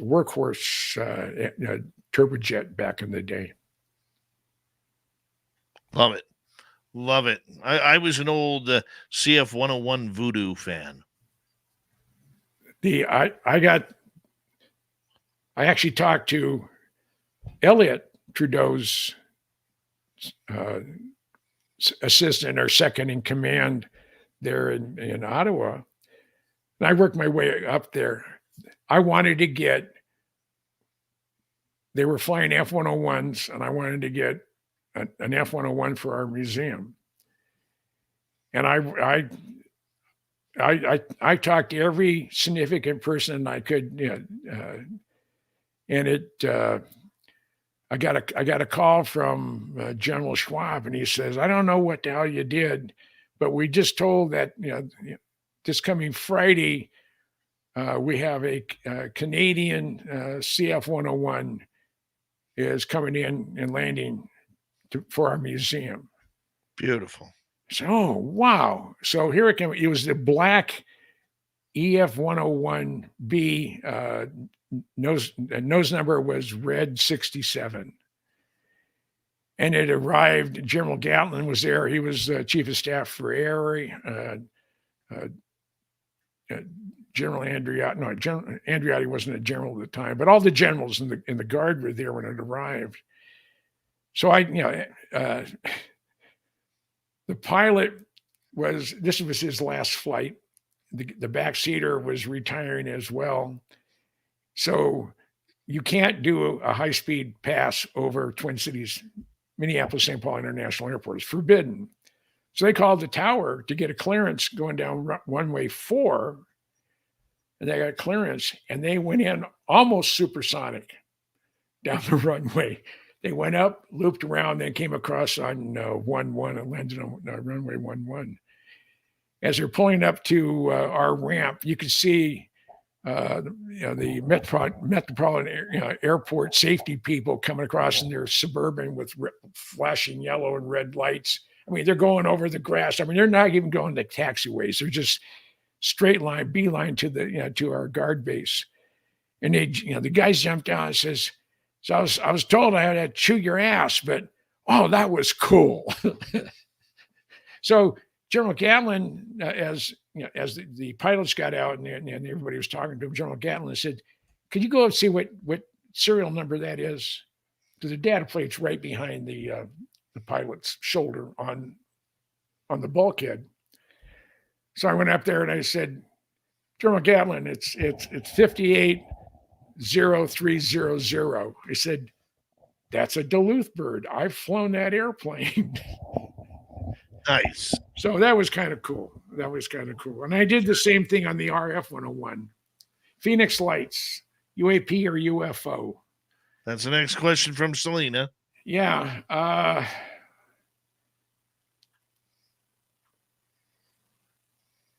I've seen something big out in the desert at night, and I didn't know what it was, and I never got any. I never had was it a UFO? Was it something else? I don't know, but those lights, they appeared. A lot of people have seen them. A lot of people have talked about them. They were early enough that it may have been a UFO, because I don't think we had, just from what my gut feeling and knowing what the technology was, back when they did that, compared to what we have today. So I would say it's a UFO. Yeah, I agree with you on the Phoenix Lights. Yeah. I don't think we have anything close to a mile to 2 mile long aircraft that can hover over a city. Yeah. I just believe that. Let's go to Amy. What are your thoughts about security? How hard did it used to be to get a security clearance? A Q clearance, which is the highest clearance you can get. Plus, then there's compartmentalization up the chain to get more and more secure. But for a civilian to get a Q clearance, you figure 18 months. And they talk to everybody from your kindergarten teacher, to your next door neighbor when you're growing up, and you used to pee on our begonias and kill them. All the way. I mean, I read a buddy of mine was he worked for MITRE Corporation, which is a spooky think tank. It's in the Boston area. It's like the MITRE Corporation. They're just special think tanks and whatever. But he was doing something. A mutual friend was a gopher at Joint Chiefs. My mind just went blank. He was the chairman of the Joint Chiefs of Minnesota. And this guy I knew, he wasn't a friend, but a guy I knew was a captain. He's pushing this cart into John Vesey, was chairman of the Joint Chiefs. It had my name on it, and it was 4 inches thick. He didn't take a look at it, but he called Marty, who was working mid-shift at MITRE on the F-117, doing illustrations for the tech orders. He called him and said, "You know Goodall?" And he said, "Yeah, a good friend of mine." Said I would break off my friendship with Jim. I said, "What is that?" He said, "I don't know what's in it, but he has a file on him that I brought into Vesey's office last night that's 4 inches thick." So, and Marty had a top secret clearance, and I had a top secret clearance. I had it for 27 years. I never saw any, and I was hoping during Desert Shield and Desert Storm that I would see something that I couldn't explain, a designation, because my job was to read every single message going to and from CENTCOM. I had the U-2 operations up in the northwest part of Saudi Arabia, and I had the F-117s down in this, I think the southwest part.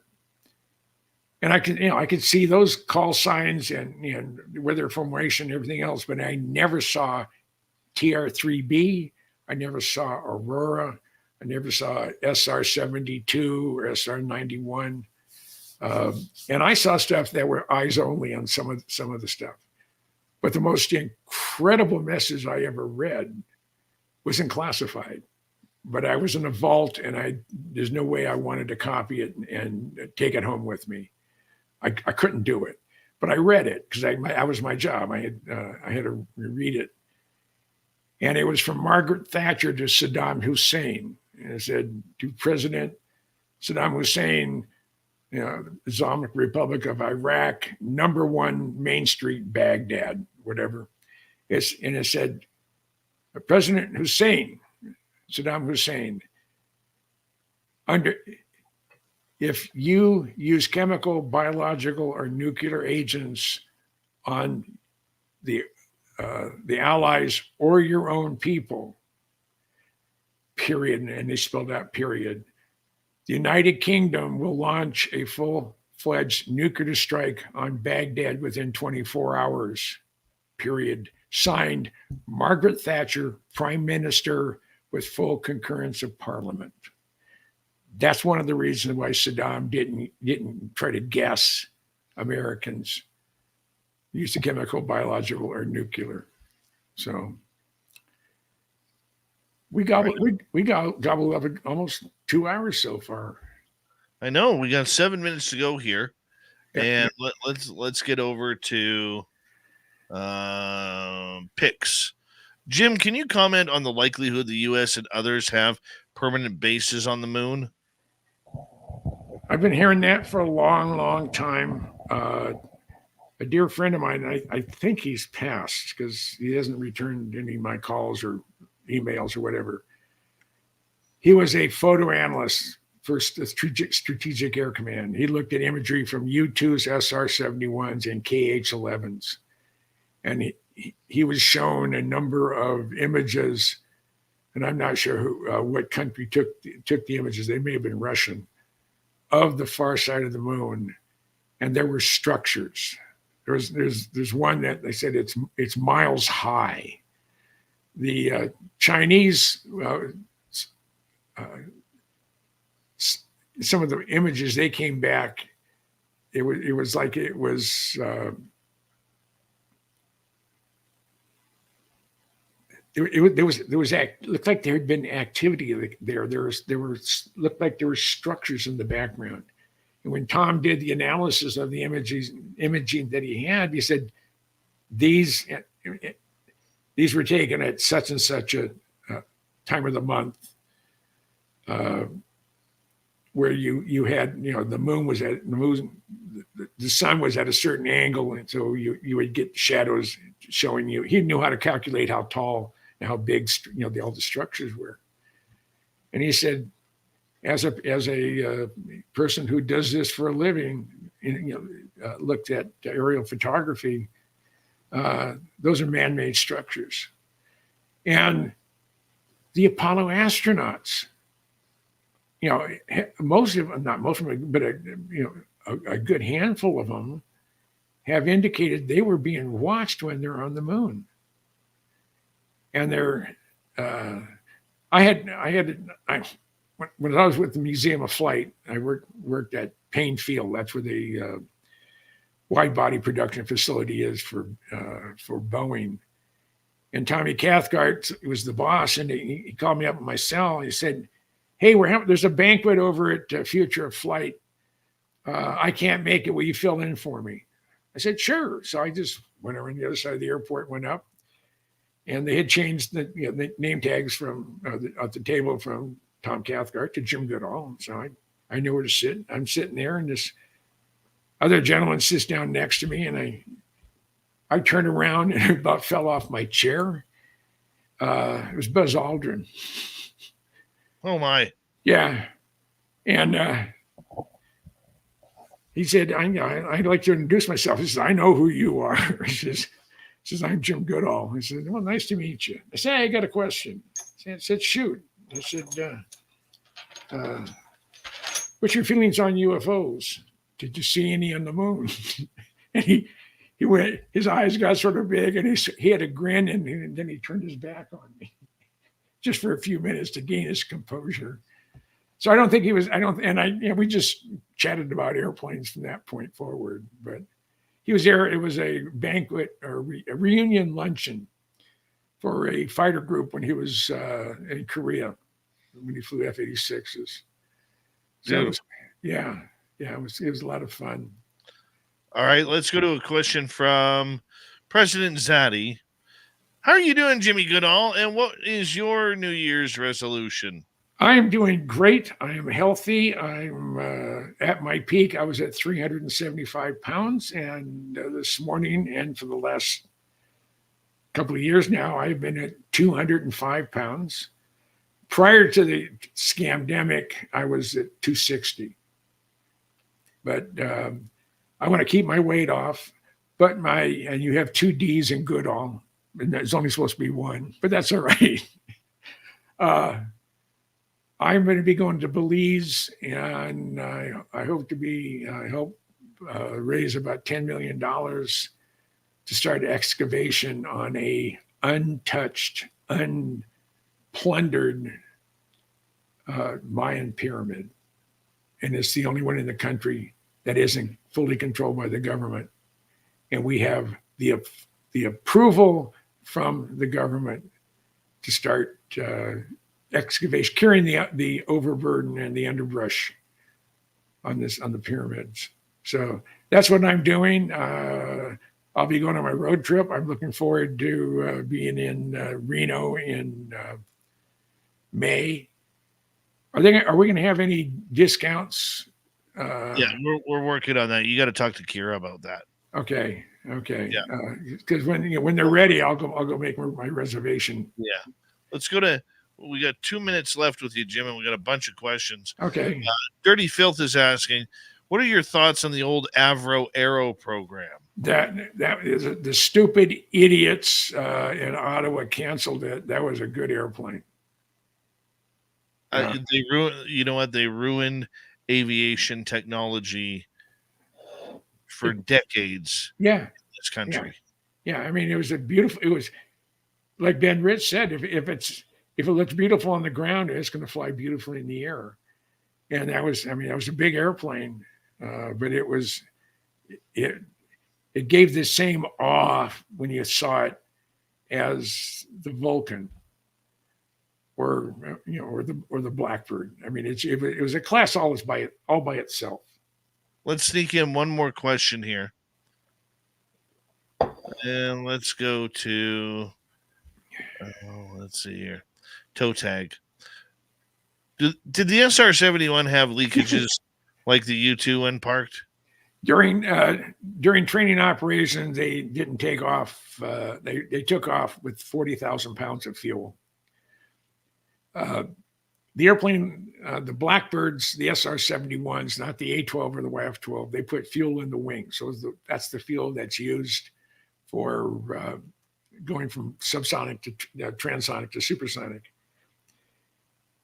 Excellent. But the SR-71 has fuel in the wings, and during combat operations, they'll put 60,000 pounds of fuel in, before they take off. And when it taxis out of the hangar at Kadena, there's 3 to 4 inches of fuel on the floor, and they have a drainage system to capture the fuel. So an SR-71 will leak or consume 5,000 pounds of fuel before it takes off.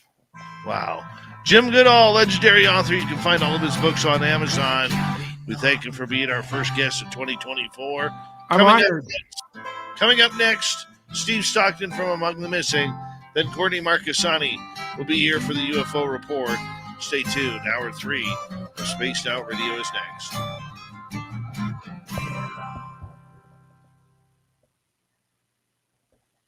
Awesome, Jimmy. I don't know if toe tag is on, but I knew Brian Shaw was a friend of mine.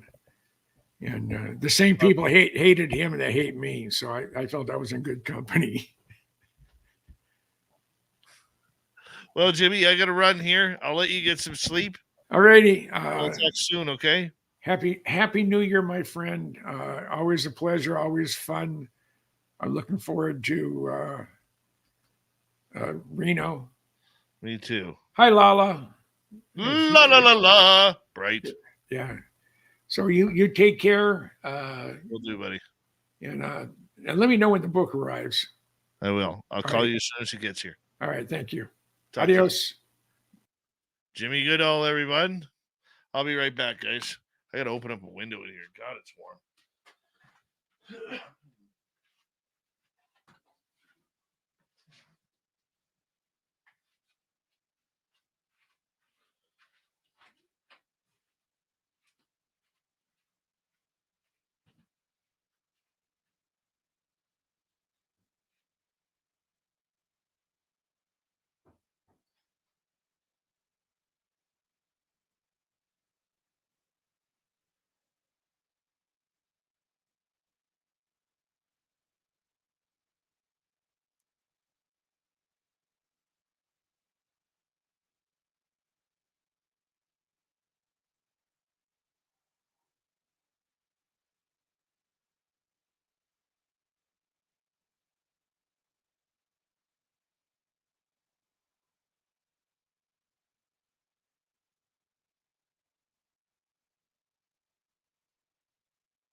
Geraldine Orozco tomorrow night on Spaced Out Radio. Courtney Marani in on the hot seat. Her hair is looking fantastic tonight.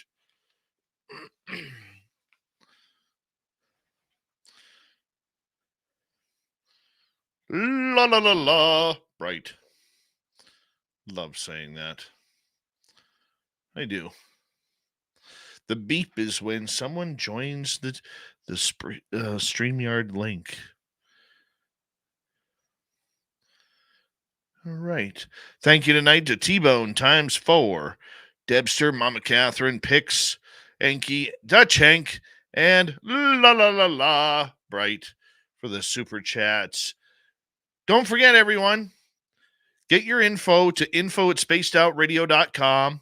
It is time to start getting your tickets for our Reno fan party, May 10th through 12th, 2024, at the Silver Legacy Casino and Resort.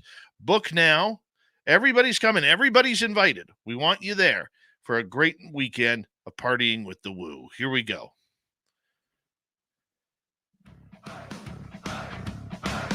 Would you like to connect with us?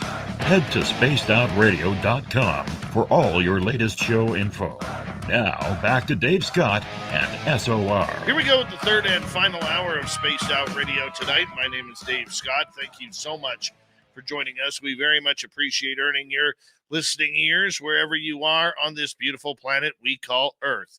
Hello to everyone listening in on our terrestrial affiliates around North America, digitally on Odyssey Radio, TalkStream Live, and KPNL. All of our archives are free. Join us at youtube.com/Spaced Out Radio. Do old Davey the favor, hit that subscribe button. The Desert Clam has set the password for tonight in the SOR Space Travelers Club. Cache. Cache is your password. Use it wisely, Space Travelers, as the Clam sets the password each and every night right here on Spaced Out Radio. Our website, spacedoutradio.com. We have a plethora of features for you. Rock out to Bumblefoot, read the news wire, check out our swag as well. Follow us on Twitter at Spaced Out Radio, Instagram at Spaced Out Radio Show, and on Patreon in the SOR Space Travelers Club. All right, here we go. It is that time of the night where we say hello to Steve Stockton from Among the Missing for another creepy story. Hello, friends. Welcome to Among the Missing YouTube channel on Spaced Out Radio. I'm Steve Stockton, and I'm about to take you on an unbelievable journey of people just like you. Their stories and encounters will haunt us on Among the Missing.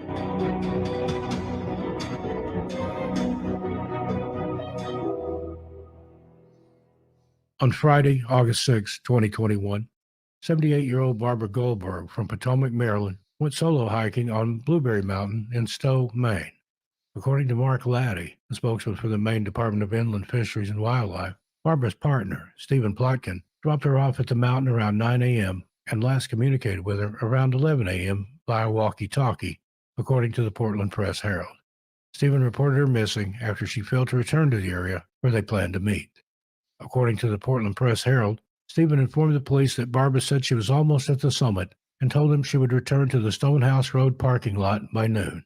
However, Barbara did not return to the agreed meeting place by 2:30 p.m. At that point, Stephen contacted the police, and they began searching for her around 3 p.m. that day, the Portland Press-Herald said. Maine officials from various locations and volunteer crews from Maine Search and Rescue Dogs combed nearby trails and roads by land and air.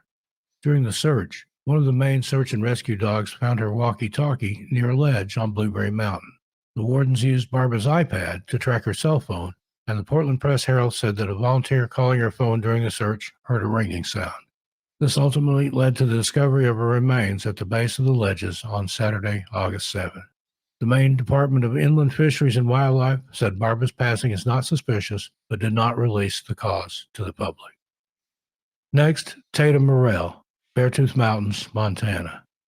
Tatum Morrell, a 23-year-old skilled hiker from Idaho, began her hike from the West Fork Trailhead near Red Lodge on Thursday, July 1, 2021, as reported by the Carbon County Sheriff's Office. She last contacted her mother using a satellite communicator at 8 p.m. the same day. Tatum had planned to hike 5 mountain peaks in the Beartooth Mountains, home to the highest 41 peaks in Montana, over 5 days. According to Red Lodge Fire Rescue, it's believed that Tatum departed from her campsite at Shadow Lake on Friday, July 2, to hike one of the peaks in the area. However, she did not return. Ground teams searched the routes Tatum may have taken on Wednesday, July 7, focusing on Sundance, Bowback, Castle, and Whitetail Mountains. From Sunday night to Tuesday evening, helicopter crews from the National Guard and 2 Bear Air searched the area using infrared cameras, cell phone tracking, and RECO tracking. At the same time, ground crews searched the area of her camp. Red Lodge Search and Rescue and the Carbon County Sheriff's Office were joined by rescue teams statewide and from Wyoming, including the Yellowstone County Sheriff's Office, Gallatin County Search and Rescue, Bighorn County Search and Rescue, Park County, Wyoming Search and Rescue, U.S. Forest Service, 3 search dog teams, and 3 helicopters, according to Red Lodge Fire Rescue.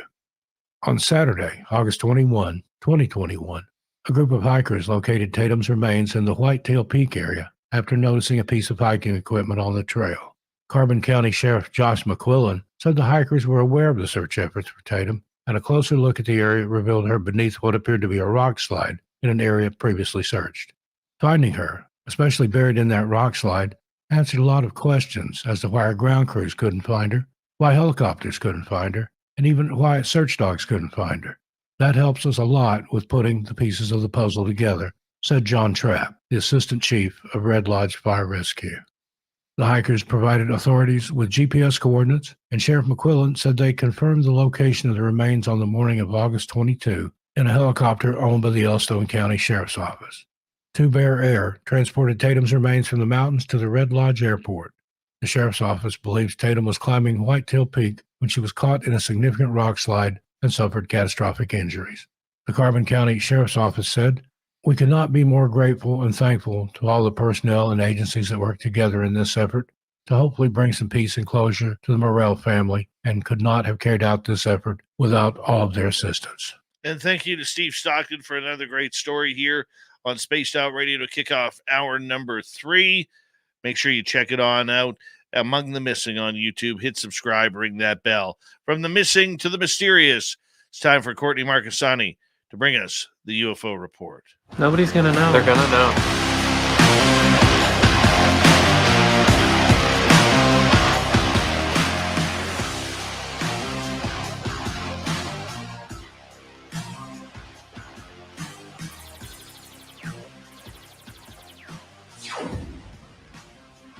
And Courtney, we'll get you your microphone. Thank you so much, because it's always a good time to have you here. Happy New Year to you, my friend.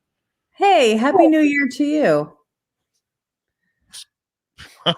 Could 2024 be any messed up more in the UFO world than 2023 was? What's your call on that?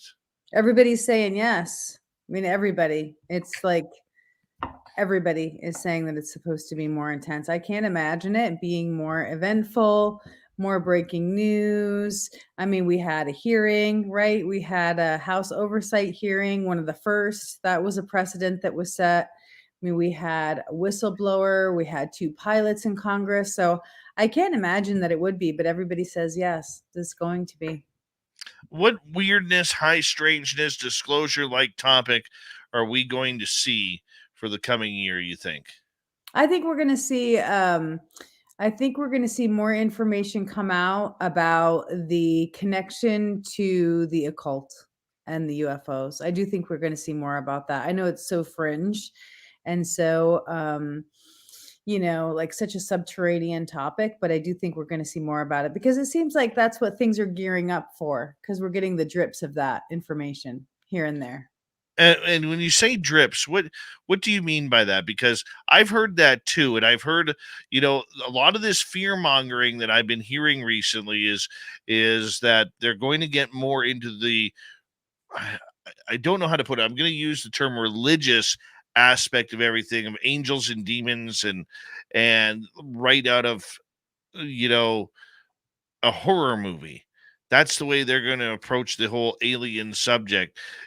The occult, though, I don't know. I mean, that goes down to Alexander Crowley, and all sorts of weird, strange compositions that people like.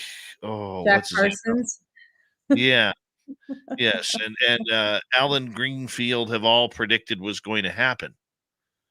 Well, look, the people that have been in the field for a really long time know that this stuff isn't new. The occult part of it, that it's all been discussed and written about in books, but it's all been really fringe and conspiracy theory and considered to be too far out. But I think we're going to see it come into this topic more. We're already seeing people who are on Twitter talking about it, and I think that that's probably because they're being guided to talk about it to some degree, that the time is now. So yeah, the white beings or the Pleiades or whoever they are, or the Nordics being, a certain type of ancient being that's been written about in the Bible, we might see more about that. We might see more about these other beings being typecast as certain types of lore and mythology that are actually real. I mean, it would be hard for me to believe that, but it does seem to be where the narrative is going. So that's an educated guess. Does that surprise you? No, it doesn't surprise me. I mean, if you were to ask me 10 years ago, it would surprise me.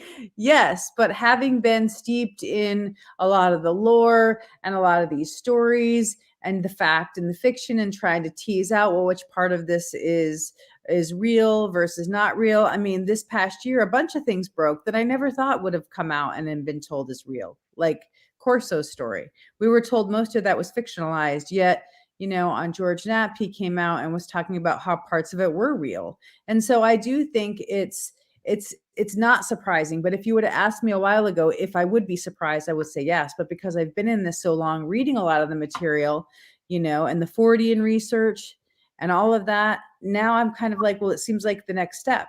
It seems like it has to be the next step in this evolution. Courtney Marani, our UFO insider here right now. Who's making waves right now? Because we've seen a little bit of quietness happen over the holidays, and it's only a matter of time before things spring into action here. Who do you expect to be movers and shakers in 2024? Well, I don't think David Grush is done. I've been seeing some stuff and hearing some things that he's approved to release, like another level of information. So I think that's going to come. I think that's going to come in the next few months. I think that we'll probably see somebody new, another whistleblower that we don't know yet. I've been saying that for a little while, that I think that there's going to be somebody new on the scene who's going to come out that's not public. And I think that'll be next after Grush releases the next information, whatever he's allowed to release. I also think we shouldn't count Lakatsky out. I know that he came out and released some information and said he absolutely couldn't do any more, but I almost think we shouldn't count him out yet for 2024 for maybe something else, something new.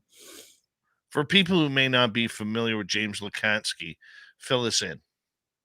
Well, he was part of he was written about in the last two Skinwalker books as the person who was the inside man in the U.S. government, who was involved with OSAP and ATIP programs, because he went out to Skinwalker, and they wrote about him in the book as the insider who basically contacted Bigelow and said, hey, I want to come out to the ranch. He had seen some of their reports from OSAP about some of the anomalous things that were happening, UFOs appearing, the Skinwalker appearing, other kinds of incidents that were medically related happening to people who had exposures on Skinwalker. So he went to the ranch, and he was basically like the government project person to go out and investigate what was being done. And so from there, other people got involved after that, like Jay Stratton came in later, and he also worked with Lakatsky. Lakatsky worked with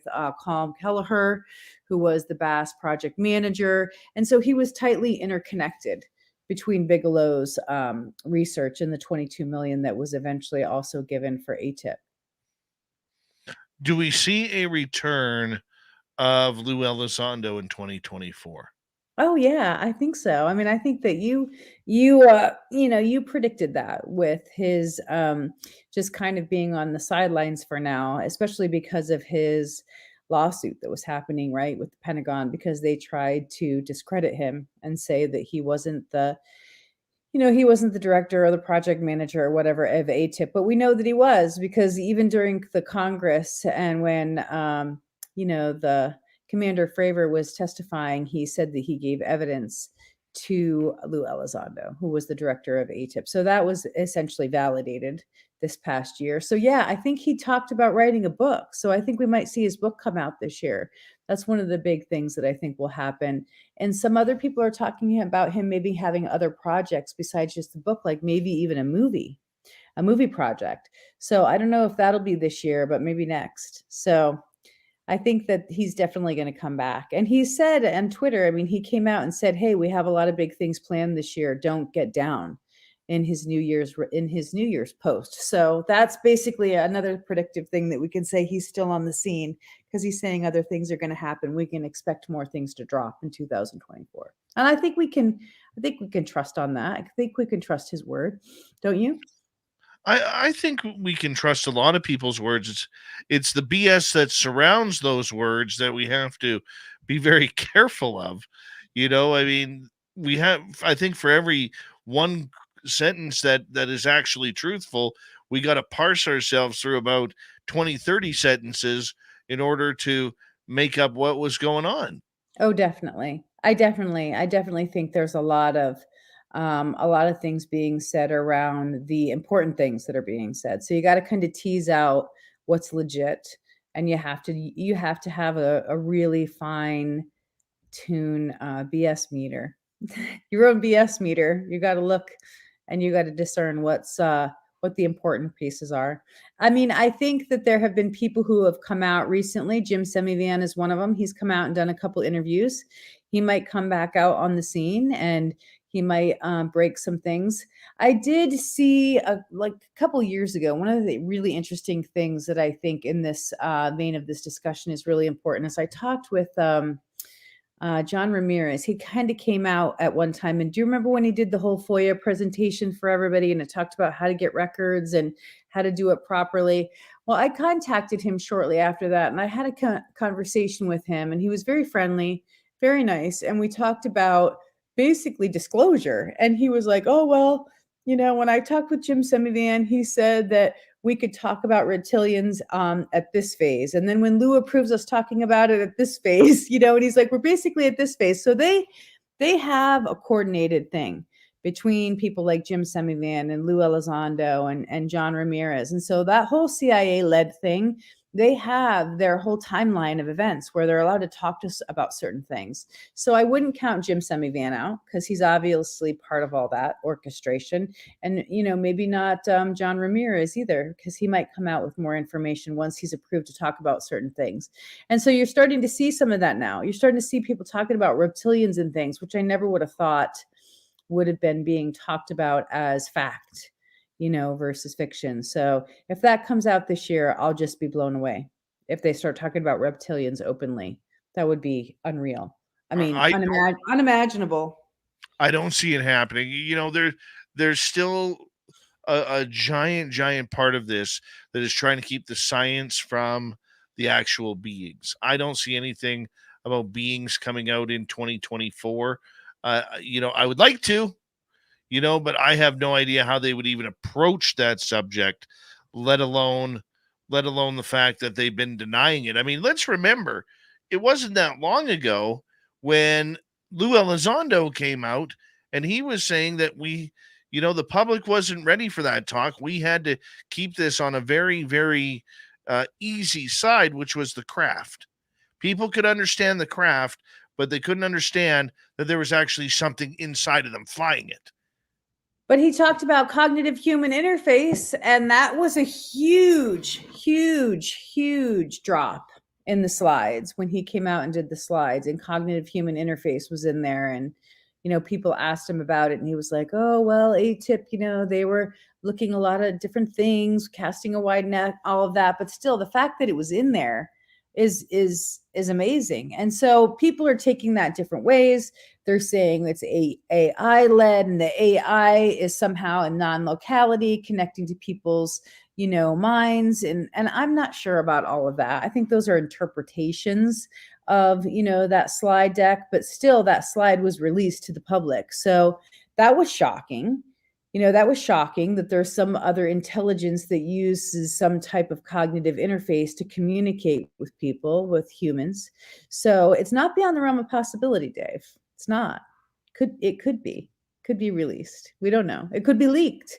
There could be more information that's leaked from eyewitnesses or people who have firsthand accounts. So I do think that it's possible, because what's happened so far, it's going to follow the same track that it's already followed, because we're talking about disclosure, right?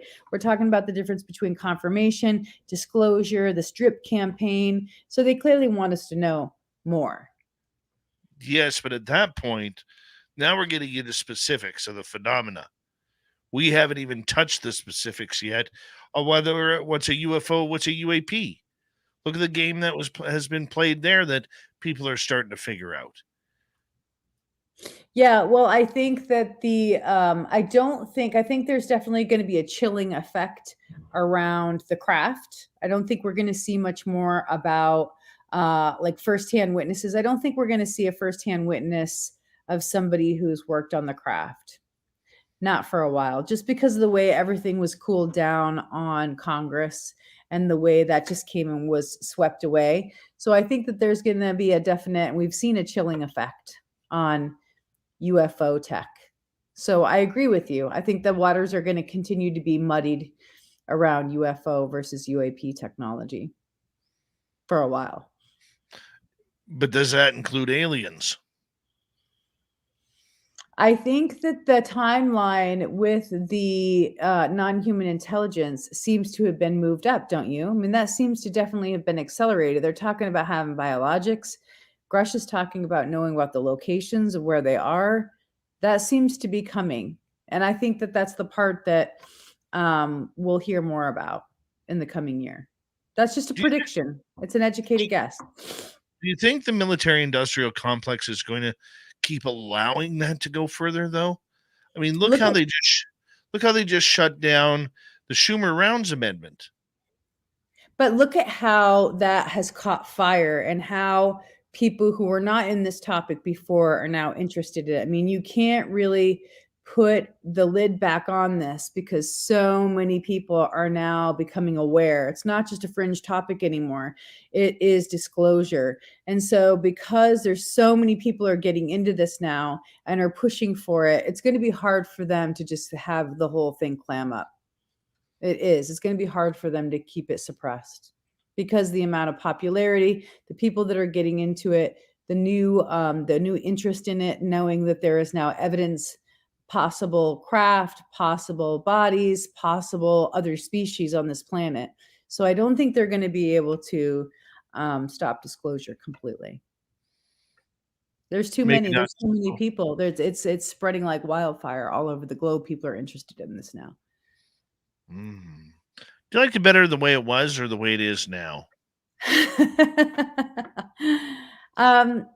It's a mixed bag, right? Because when you're talking about the people who have been in this game for a long time and who have brought the truth about, those people had their own stories, and now they're kind of getting diluted, or they're being put away, right? You're seeing the dismantlings to some degree of all these pioneers who really brought us to this stage. So I think that is disappointing, disheartening. You have new people coming into the game that don't know much, that are having to learn, and the voices that they're listening to might not be accurate or have integrity. So that's another part that's very complex. You can't tell people, who to listen to or who has integrity. There's all these new people who don't have a lot. And so that's the downside. But the upside is more people. Hold the upside. Hold the upside. Courtney Marani and the UFO Report continues on Spaced Out Radio right after this. Stay tuned.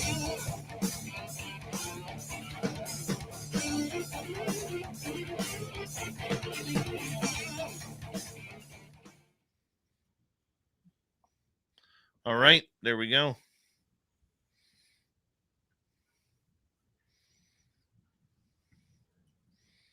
We are clear.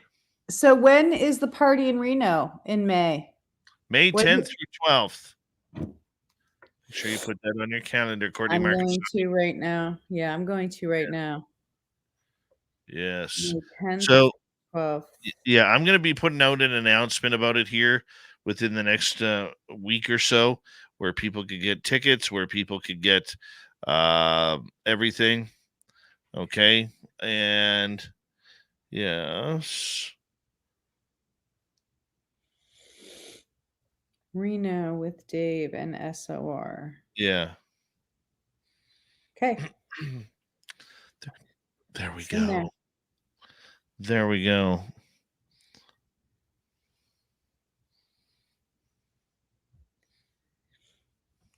Well, it's 2024 now, so it's coming. It'll be here It before is we know it. 5 months. 5 whole months at the Silver Legacy Casino and Resort. I'm being told that we do have some rooms blocked for the event. So if you Nice. check in with the SOR group, you could get a room there. Oh, So in the Stockton report, I know a couple people from Montana with the same last name of the people that were being discussed, the Red Lodge fire chief and others. And really? yeah, well, Montana really it's a huge state, but there's a lot of people that know each other who've lived there for a long time. And so I'm going to reach out actually to a friend. She has the last name McQuillan, and I think it might be her relative who found that missing hiker down in Red Lodge. Oh, nice. Unbelievable. I didn't realize I hadn't heard that story before, that she was up in the Beartooth Pass. The old Beartooth Pass, huh? Yeah, well, that's down from, my place in Montana. So, it's Where huge. don't you have? What state do you not have a house in? Well, I grew up in Pennsylvania, and from Pennsylvania, I moved to Montana. And so I went to college in Montana, and then I moved to Seattle, Washington, and lived there for 10 years. Then I moved back to Montana, and that's when I actually bought a house, was in Montana. It's an old sheep ranch, and I've been fixing it up, but it takes a long time to fix up a house. So I'm just Oh, yeah. hanging on to it, trying to put it back together after tearing the insides all apart. I'm doing it mostly myself, so that takes time. Then how Takes did a you lot get of to time. Alaska? Work. It was a work thing. So it was only supposed to be like a year, like a transitional year work thing. And then it's ended up being 11 years I've been up here. So yeah, It's gorgeous up there. it is nice up here. You'll have to come up and visit. I maybe this summer. And I'll tell you Cool. why. Is because my dad wants to take a road trip up to the Yukon. He is a place. My dad's been to every province in Canada. He's never been to the Yukon Territory, and he wants to go. And a longtime friend of his lives up there, and so we're probably going to make a run up there this summer. Yukon is cool. Yukon is a very cool place. I've been through there a bunch. I like the Yukon a lot. Yeah, so if that happens, we'll make the drive over to see you. Good. Yeah.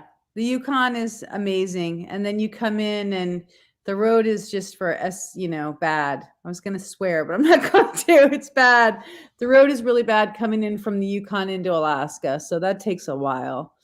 But once you get into Alaska, it gets better. That's good. Yeah. That's good.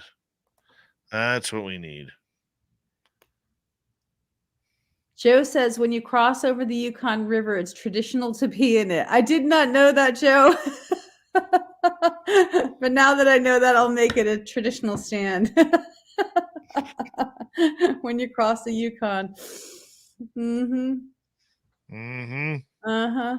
Till some grizzly bear catches a whiff and it's like, hey, get out of my territory. It's very dangerous up here. I will say that. It's very dangerous in Alaska. We're one of the most dangerous states. Yeah. Very dangerous.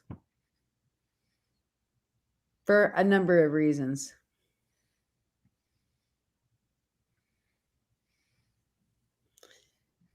Red Lodge.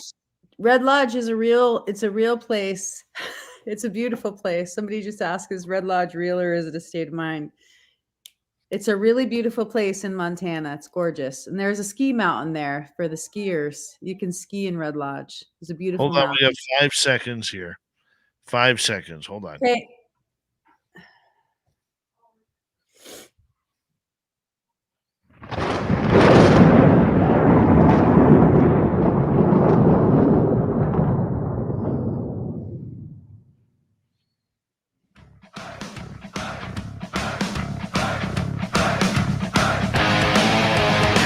Here we go, the final half hour of Spaced Out Radio tonight. Good to have you with us. My name is Dave Scott. Very much appreciate earning your listening ears. Reminder to all of you that if you've missed portions of this show or others, check out our free archives by going to youtube.com/Spaced Out Radio. Do old Davey the favor, hit that subscribe button. Our website, spacedoutradio.com. We have a plethora of features for you. Rock out to Mumblefoot, read the news wire, check out your swag as well. Follow us on Twitter at Spaced Out Radio, Instagram at Spaced Out Radio Show, and on Patreon in the SOR Space Travelers Club. Here we go with the UFO report. Courtney Marani is with us, taking it all downtown. What can we look forward to in 2024 in the UFO world? Courtney, welcome back. Hey, well, I was saying the high note. Yes. We were talking about the low notes and, the negative things and the high notes. But I do think the positive thing about all these new people coming into the field is that it does push the issue, right? So the more people that learn about it, the more pressure that might be getting put on Congress. The good thing that happened in Congress after the hearing was established was there was actually a caucus set up. There was a caucus set up from the House Oversight Committee's role in the hearing. And so that was another really positive thing. And I think this came about because of the pressure that's being put on Congress. So that's the upside of it. I think the downside is you have a lot of people who need to learn about UFO topics to be educated and articulate and understand, what's been going on and the secrecy. So it's a mixed bag. It's a very mixed bag, but I think overall it's probably positive. It's hard to see old voices who have worked really hard in the community get pushed to the side or falling out of favor, even though they've done such great work. So that's the downside, I think. And, that's a little painful seeing people kind of drift away who've done so much for the community. Well, I mean, I think the big thing for the elderly statespeople of ufology is simple recognition. For years, they were recognized, and now since government and science has gotten away, they have really seemed to push about getting ufology out of ufology. Like Lou Elizondo stated about a year and a half ago, how he wanted to destroy ufology. Right. I don't think, and the problem is, I think a lot of people get wrapped up in the real research that's being done. Okay, real research by credible people who we've trusted over the years. But when you look at new ufology or the people who've just joined that are highly controversial, at times toxic, especially on places like Twitter. I mean, I think that's what they're talking about. They're It's not awful. talking. Yeah, It's awful. and I don't see that changing at all in 2024. I see it becoming more ruthless. I think Twitter is a tool that people use and implement to like pump each other up and also to get information, to get things that are breaking fast. It's almost like a CNN news channel kind of, or like a Fox News channel of UFO, like UFO Twitter is. Things break so fast on there. It's almost addictive, but the stuff that goes down on there, the toxicity, the fights, the backbiting, the out and out brawls, including having to get restraining orders on somebody because they're stalking you. I mean, I've seen such horrible behavior on Twitter and it's allowed. It's almost encouraged. It's almost like a Fight Club, right? Where people are like squaring up in the ring and just decking one another, cold cocking.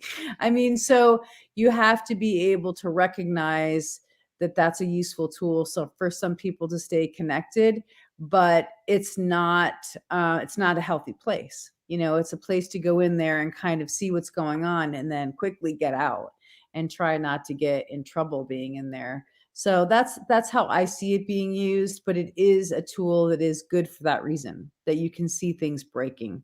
I've seen a lot of people talking about predictions, things that they are going to think that are going to happen this year. One of the things that I did see that's worth bringing up is that somebody said that they thought there was going to be an approved joint committee, right? A joint committee between the Senate and the House. And I don't think that's going to happen. I hate to break people's bubbles, but there's no way.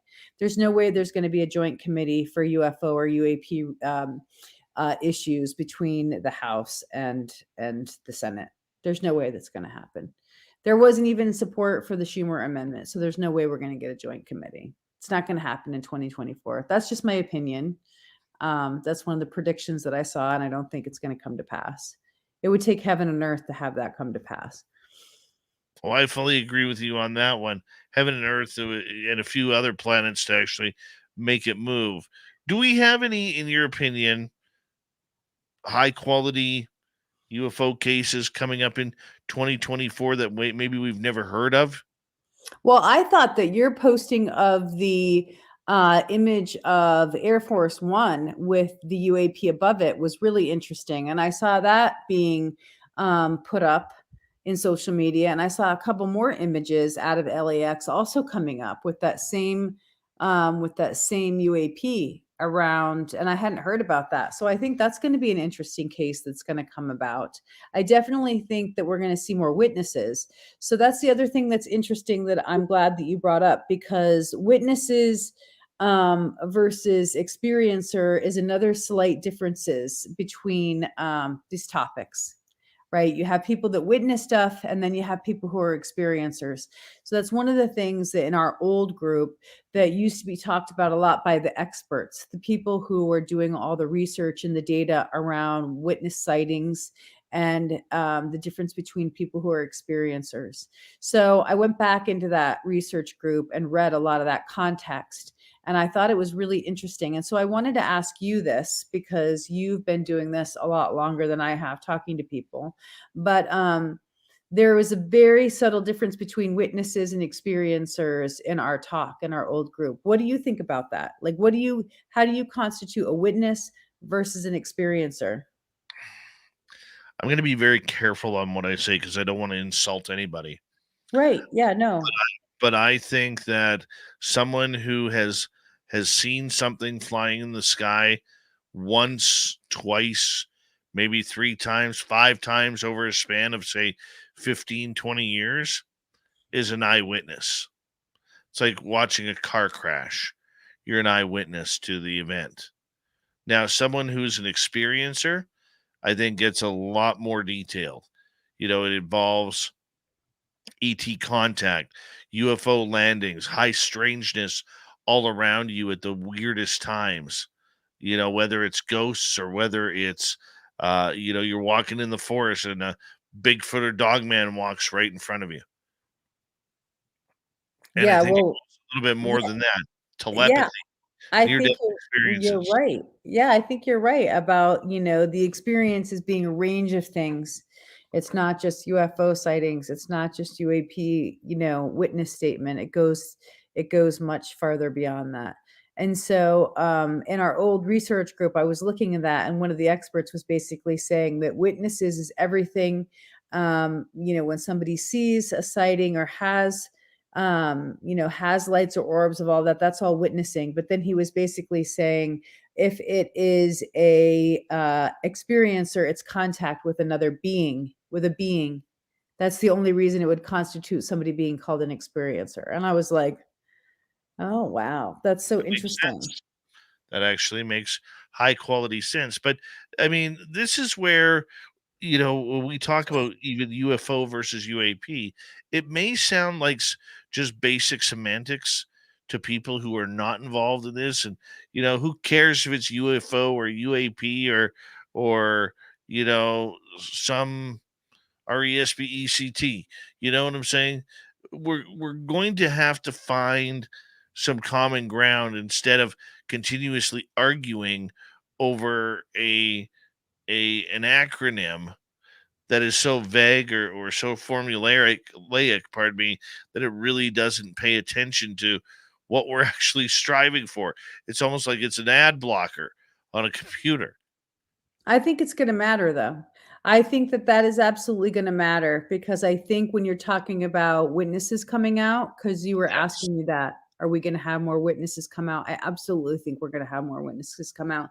And I think there's going to be a case that comes out that was not part of, this is just another prediction, but I think there's going to be another case that comes out that was probably a multiple person sighting that wasn't part of the Arrow task force and the UAP task force. I think there's going to be a case that comes out, and that'll be another validation for the phenomenon. And I don't think it'll be part of their recording. So, yes, Right. I think there's going to be more witnesses. Yes. It would be interesting to see how if we're going down the alien route, if people are going to go down the DMT route, as well as government officials come out publicly about that. You mean ayahuasca and, contact modalities through psilocybin and things like that? Yeah. Yes.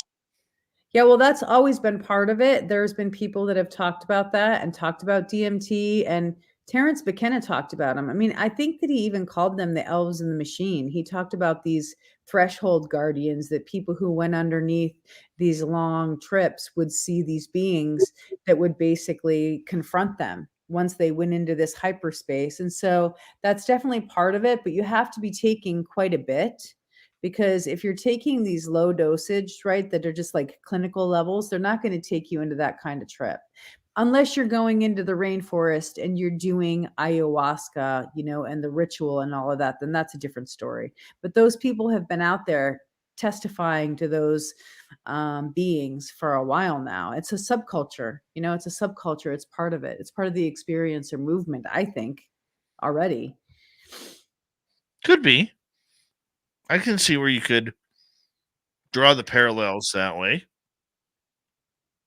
Yeah, well, there's people that have been talking about these beings that they have encountered, through, and even have hitchhikers, and even had hitchhikers after they did an ayahuasca trip, had a hitchhiker that followed them home after that. There's a couple of big writers who have talked about it, who have talked about that specific issue. So similar to Skinwalker, but within the psilocybin or within the DMT world. Nice. Yeah. Nice. Courtney Marani is our guest tonight on Spaced Out Radio. I know I kind of asked you this a little bit earlier. I'm going to kind of refocus on that. Names that our listeners should be watching out for in 2024. Names. Oh my gosh. You want me to throw out some names? Like Okay. Danny Sheehan, should we continually be watching what lawyer and representative Daniel Sheehan does? Yeah, I think so. I think that he's going to continue to try to make an impact. I think that the Schumer amendment was eviscerated, and much more so to a depth that they will have to regroup. That whole lobbying effort, they're going to have to regroup and try to see what the next steps are. So I think, sure, he's going to be important with that. And, I know Steve Bassett helps him out a lot, and they're not in the same organization, but they do similar types of work. So I think Steve Bassett is probably somebody who will still continue to do political advocacy. Nick Gold is another political advocacy person who's connected tangentially, I think, with Danny Sheehan and that group. He's somebody to watch for political movement.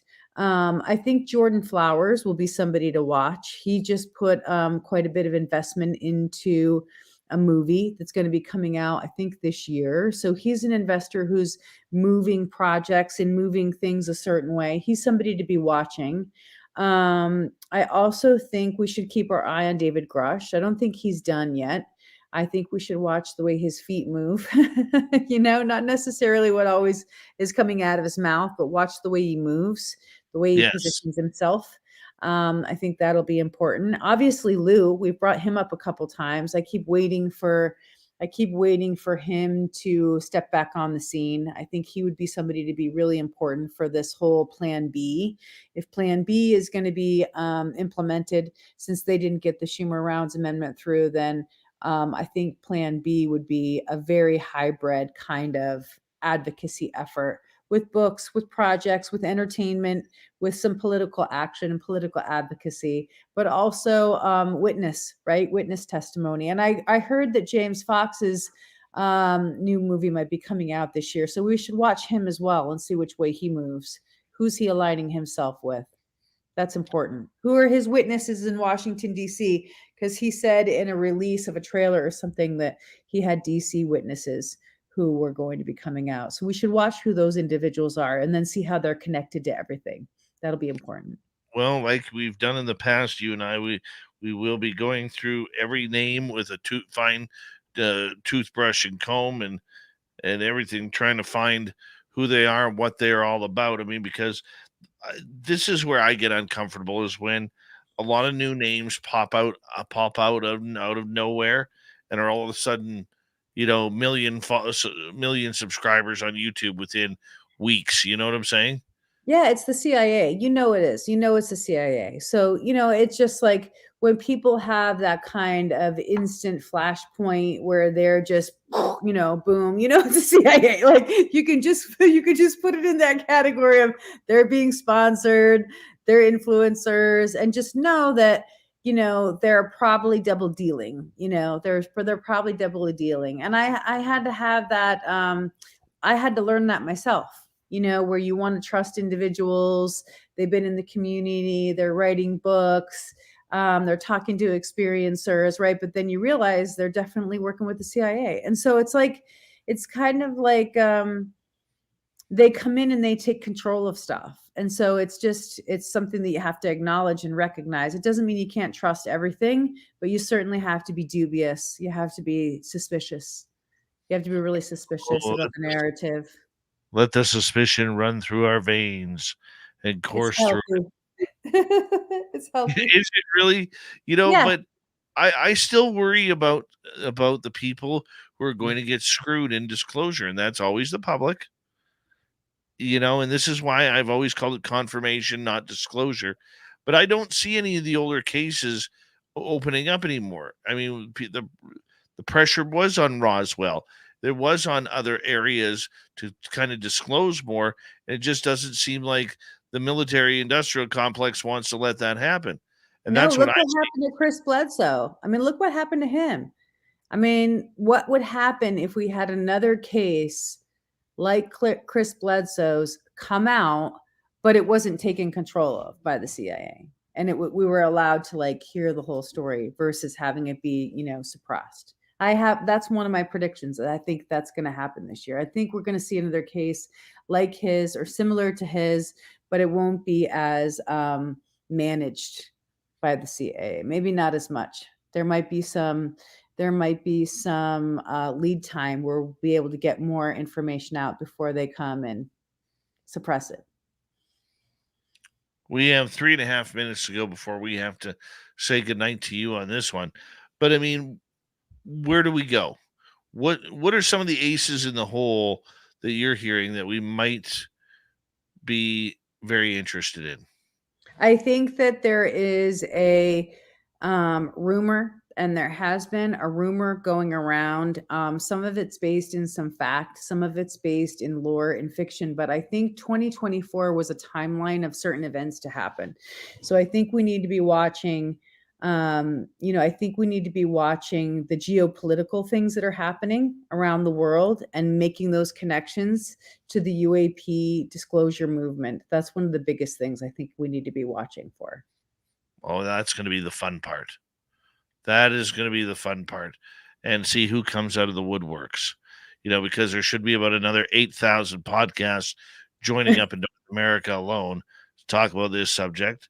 But, the idea behind all of this is I still don't think they're doing it for us. I have a hard time believing that any government out there, whether it's yours or mine or whomever, would actually do something for the citizens. I am that conspiratorial and, wishful at the same time, but don't believe it'll happen. Where do you stand on that with this subject? Well, I think Canada actually might be an up and comer, to be honest.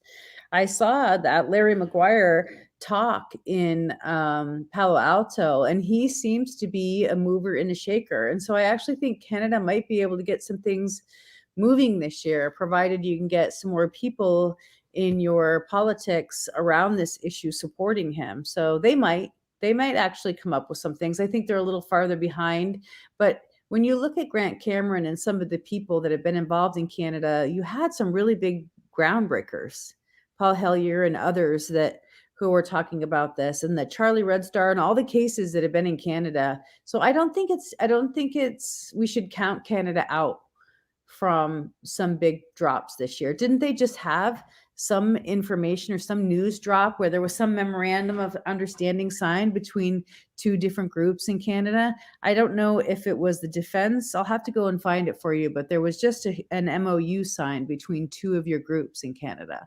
about UAP management.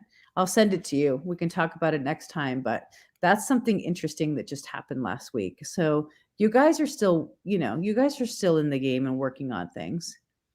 Oh, of course. You never stop. You can never stop. And that's just the way it is. Courtney, I want to say a big thank you again and Happy New Year to you for joining us tonight on Spaced Out Radio. I hope that we can continue this right through 2024 and into 2025 because you are amazing, my friend. Thanks for having me, and Happy New Year to you. Happy New Year to everybody in the SOR community. And I just penciled in my Reno, so I'm planning on coming to Reno. Good. You might not be happy about that, having the crazy Alaska girl in Reno, but I'm planning on coming. I think it'll be fun. Well, we'll make sure you're caged up and locked up by 7:30. Just feed me drinks through the little hole in the side, and I'll be good. Right? I promise. It's always Courtney. Thank you so much for coming on Spaced Out Radio as we had another great night talking about what is flying in our skies above. What a show. We got Mr. Ron Bumblefoot Thal rocking us in the background with Little Brother is watching. Bumblefoot is the official music of Spaced Out Radio, rocking us in and out of every single show. Get your horns up. The guitar god himself. Special thanks to everybody listening in at work, at home, in your cars, wherever you may be. Thank you to everyone in our chat rooms tonight. YouTube, Twitch, LGAB, Facebook, Spreaker, LinkedIn, the Space Travelers Club, and on Twitter at hashtag Spaced Out Radio. I know you're out there somewhere. Remember, this show is copyrighted by Spaced Out Radio and SOR Media Ventures Limited. Thank you so much for choosing to share your evening with us, because together, my friends, make a mistake. We're watching. We own the night. Mr. Bumblefoot, we need a favor. We need you to take us home.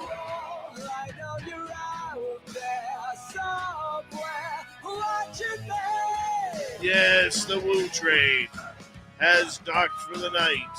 But soon, my friends, we shall ride again. Seats are always available. Your tickets never expire. And if you want to bring a friend, yeah, we've got room for them too. Good night.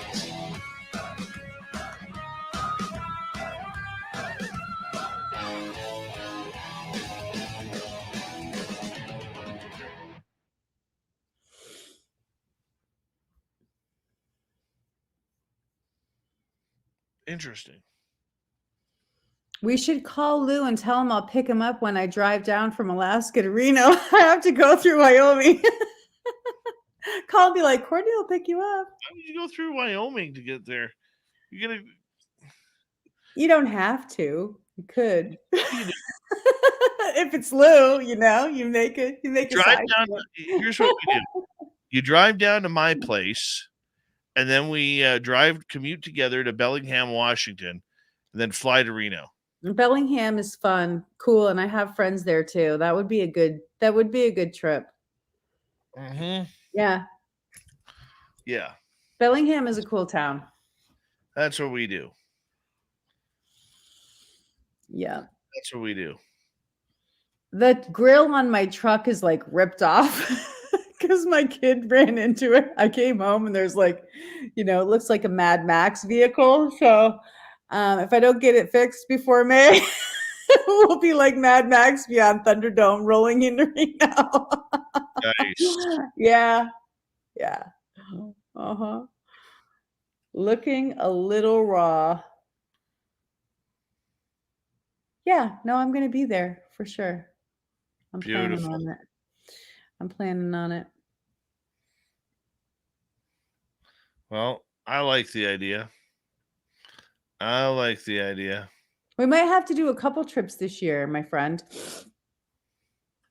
Well, that's something we need to talk about privately. Yeah, I know. Because I'm not going to say that I'm not going to say that on the line. I'm not going to say that on the channels. I'm not going to sit here and say that it wouldn't be maybe to bring Samantha Mowat around and aliens. I would never say that. Or the other one that might be somewhere else at an undisclosed location. It's okay. Maybe we should do a documentary. Maybe we should do a film. Everybody's doing a documentary. Well, I know. I hadn't thought about that. That would be really cool. If you just shot it on your smartphone and made it like The Ring or whatever, where it was all like, we're out in the woods. I would like to do one on and Samantha will actually be our guest on Thursday. So good. I'll tune in. If you want to join us, you're more than welcome. Well, I reached out to her, I think, a little while ago, and I haven't heard back from her. And I haven't seen her do a show with you, but you and Bob McGuire both said a long time ago that we needed to meet. I don't know why, but I stored that in my brain. And so I am looking forward to meeting her just because for some reason you guys have both said it. So, when that happens, I tend to listen to it and make a note. The thing that's weird about Samantha is how matter of fact she is. Like she doesn't get jokes. She's just all about bang and you can actually at times hear her voice change because she'll be going into almost like a channel mode. Oh yeah. And you're not sure if it's her talking or them talking. I've experienced that before with other people. Oh yeah. Yep. So it's a little odd. But does she channel on the show where she actually will like channel, or is it? But she reads me so well, she can actually finish my conversation. Mm-hmm. Like my sentences and stuff. So it's funny. I had somebody say that to me last week where they brought this up, as a matter of fact. It wasn't related to the show or anything. It was just a separate conversation. And it was a friend. And she was saying, I'm finding that for other people, when there's this whole telepathic thing and I'm finishing people's sentences, they don't really appreciate very much. And they think that I'm like walking over them and cutting them off. But she's like, it's more of a telepathic thing. And I never thought of it that way. I never had. But the way she was describing it made total sense. I mean, it makes sense to you and I. It makes sense to us. Yeah. But to other people who are not in that world, they probably look at it as rude or being inconsiderate or whatever. But it's actually the coherence, the vibe. That makes sense. It makes sense to me. As she was explaining it, I was like, oh, wow, I never thought of it that way before. I just want to think about all this other stuff, man. when are they going to land in my backyard? Do you think it's going to happen in 2024? You think they're going to come and land in the backyard? I keep putting the intention out there. I'm thinking I have to build a landing pad.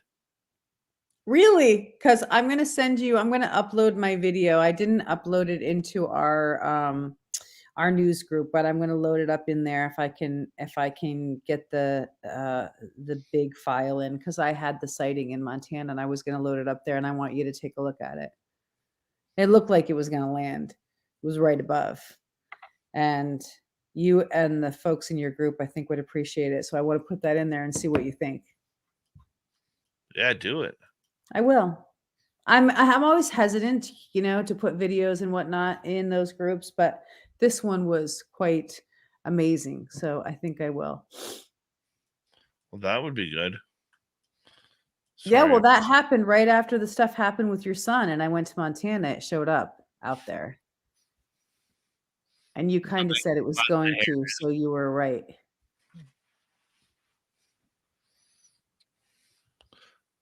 Yeah, that we can line up. I'll upload it. Well, I will see you on Wednesday, because we're going to be back. Yes, you will. Yeah. We'll see you on Wednesday, and I might give you a call tomorrow and fill you in on that stuff. I got some stuff I need to fill you in on. Yeah, I'm doing a bunch of UFO work tomorrow, so that would be good. That would be a good day. I'll be around and working. All right, buddy. All right, Take I'll care. talk to you soon. Thank you. All righty, bye. Bye-bye. Courtney Marani, everybody. Isn't she wonderful? Isn't she just wonderful?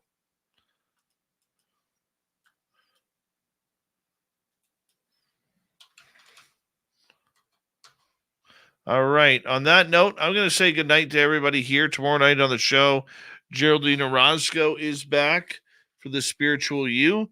Thank you tonight to T-Bone ×4, Enki, Dutch Hank, la la la la, Bright, Pix, Mama Catherine, and Deb for the super chats. We'll talk to you all tomorrow, everybody. See you then.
Stay healthy, my friend. You too.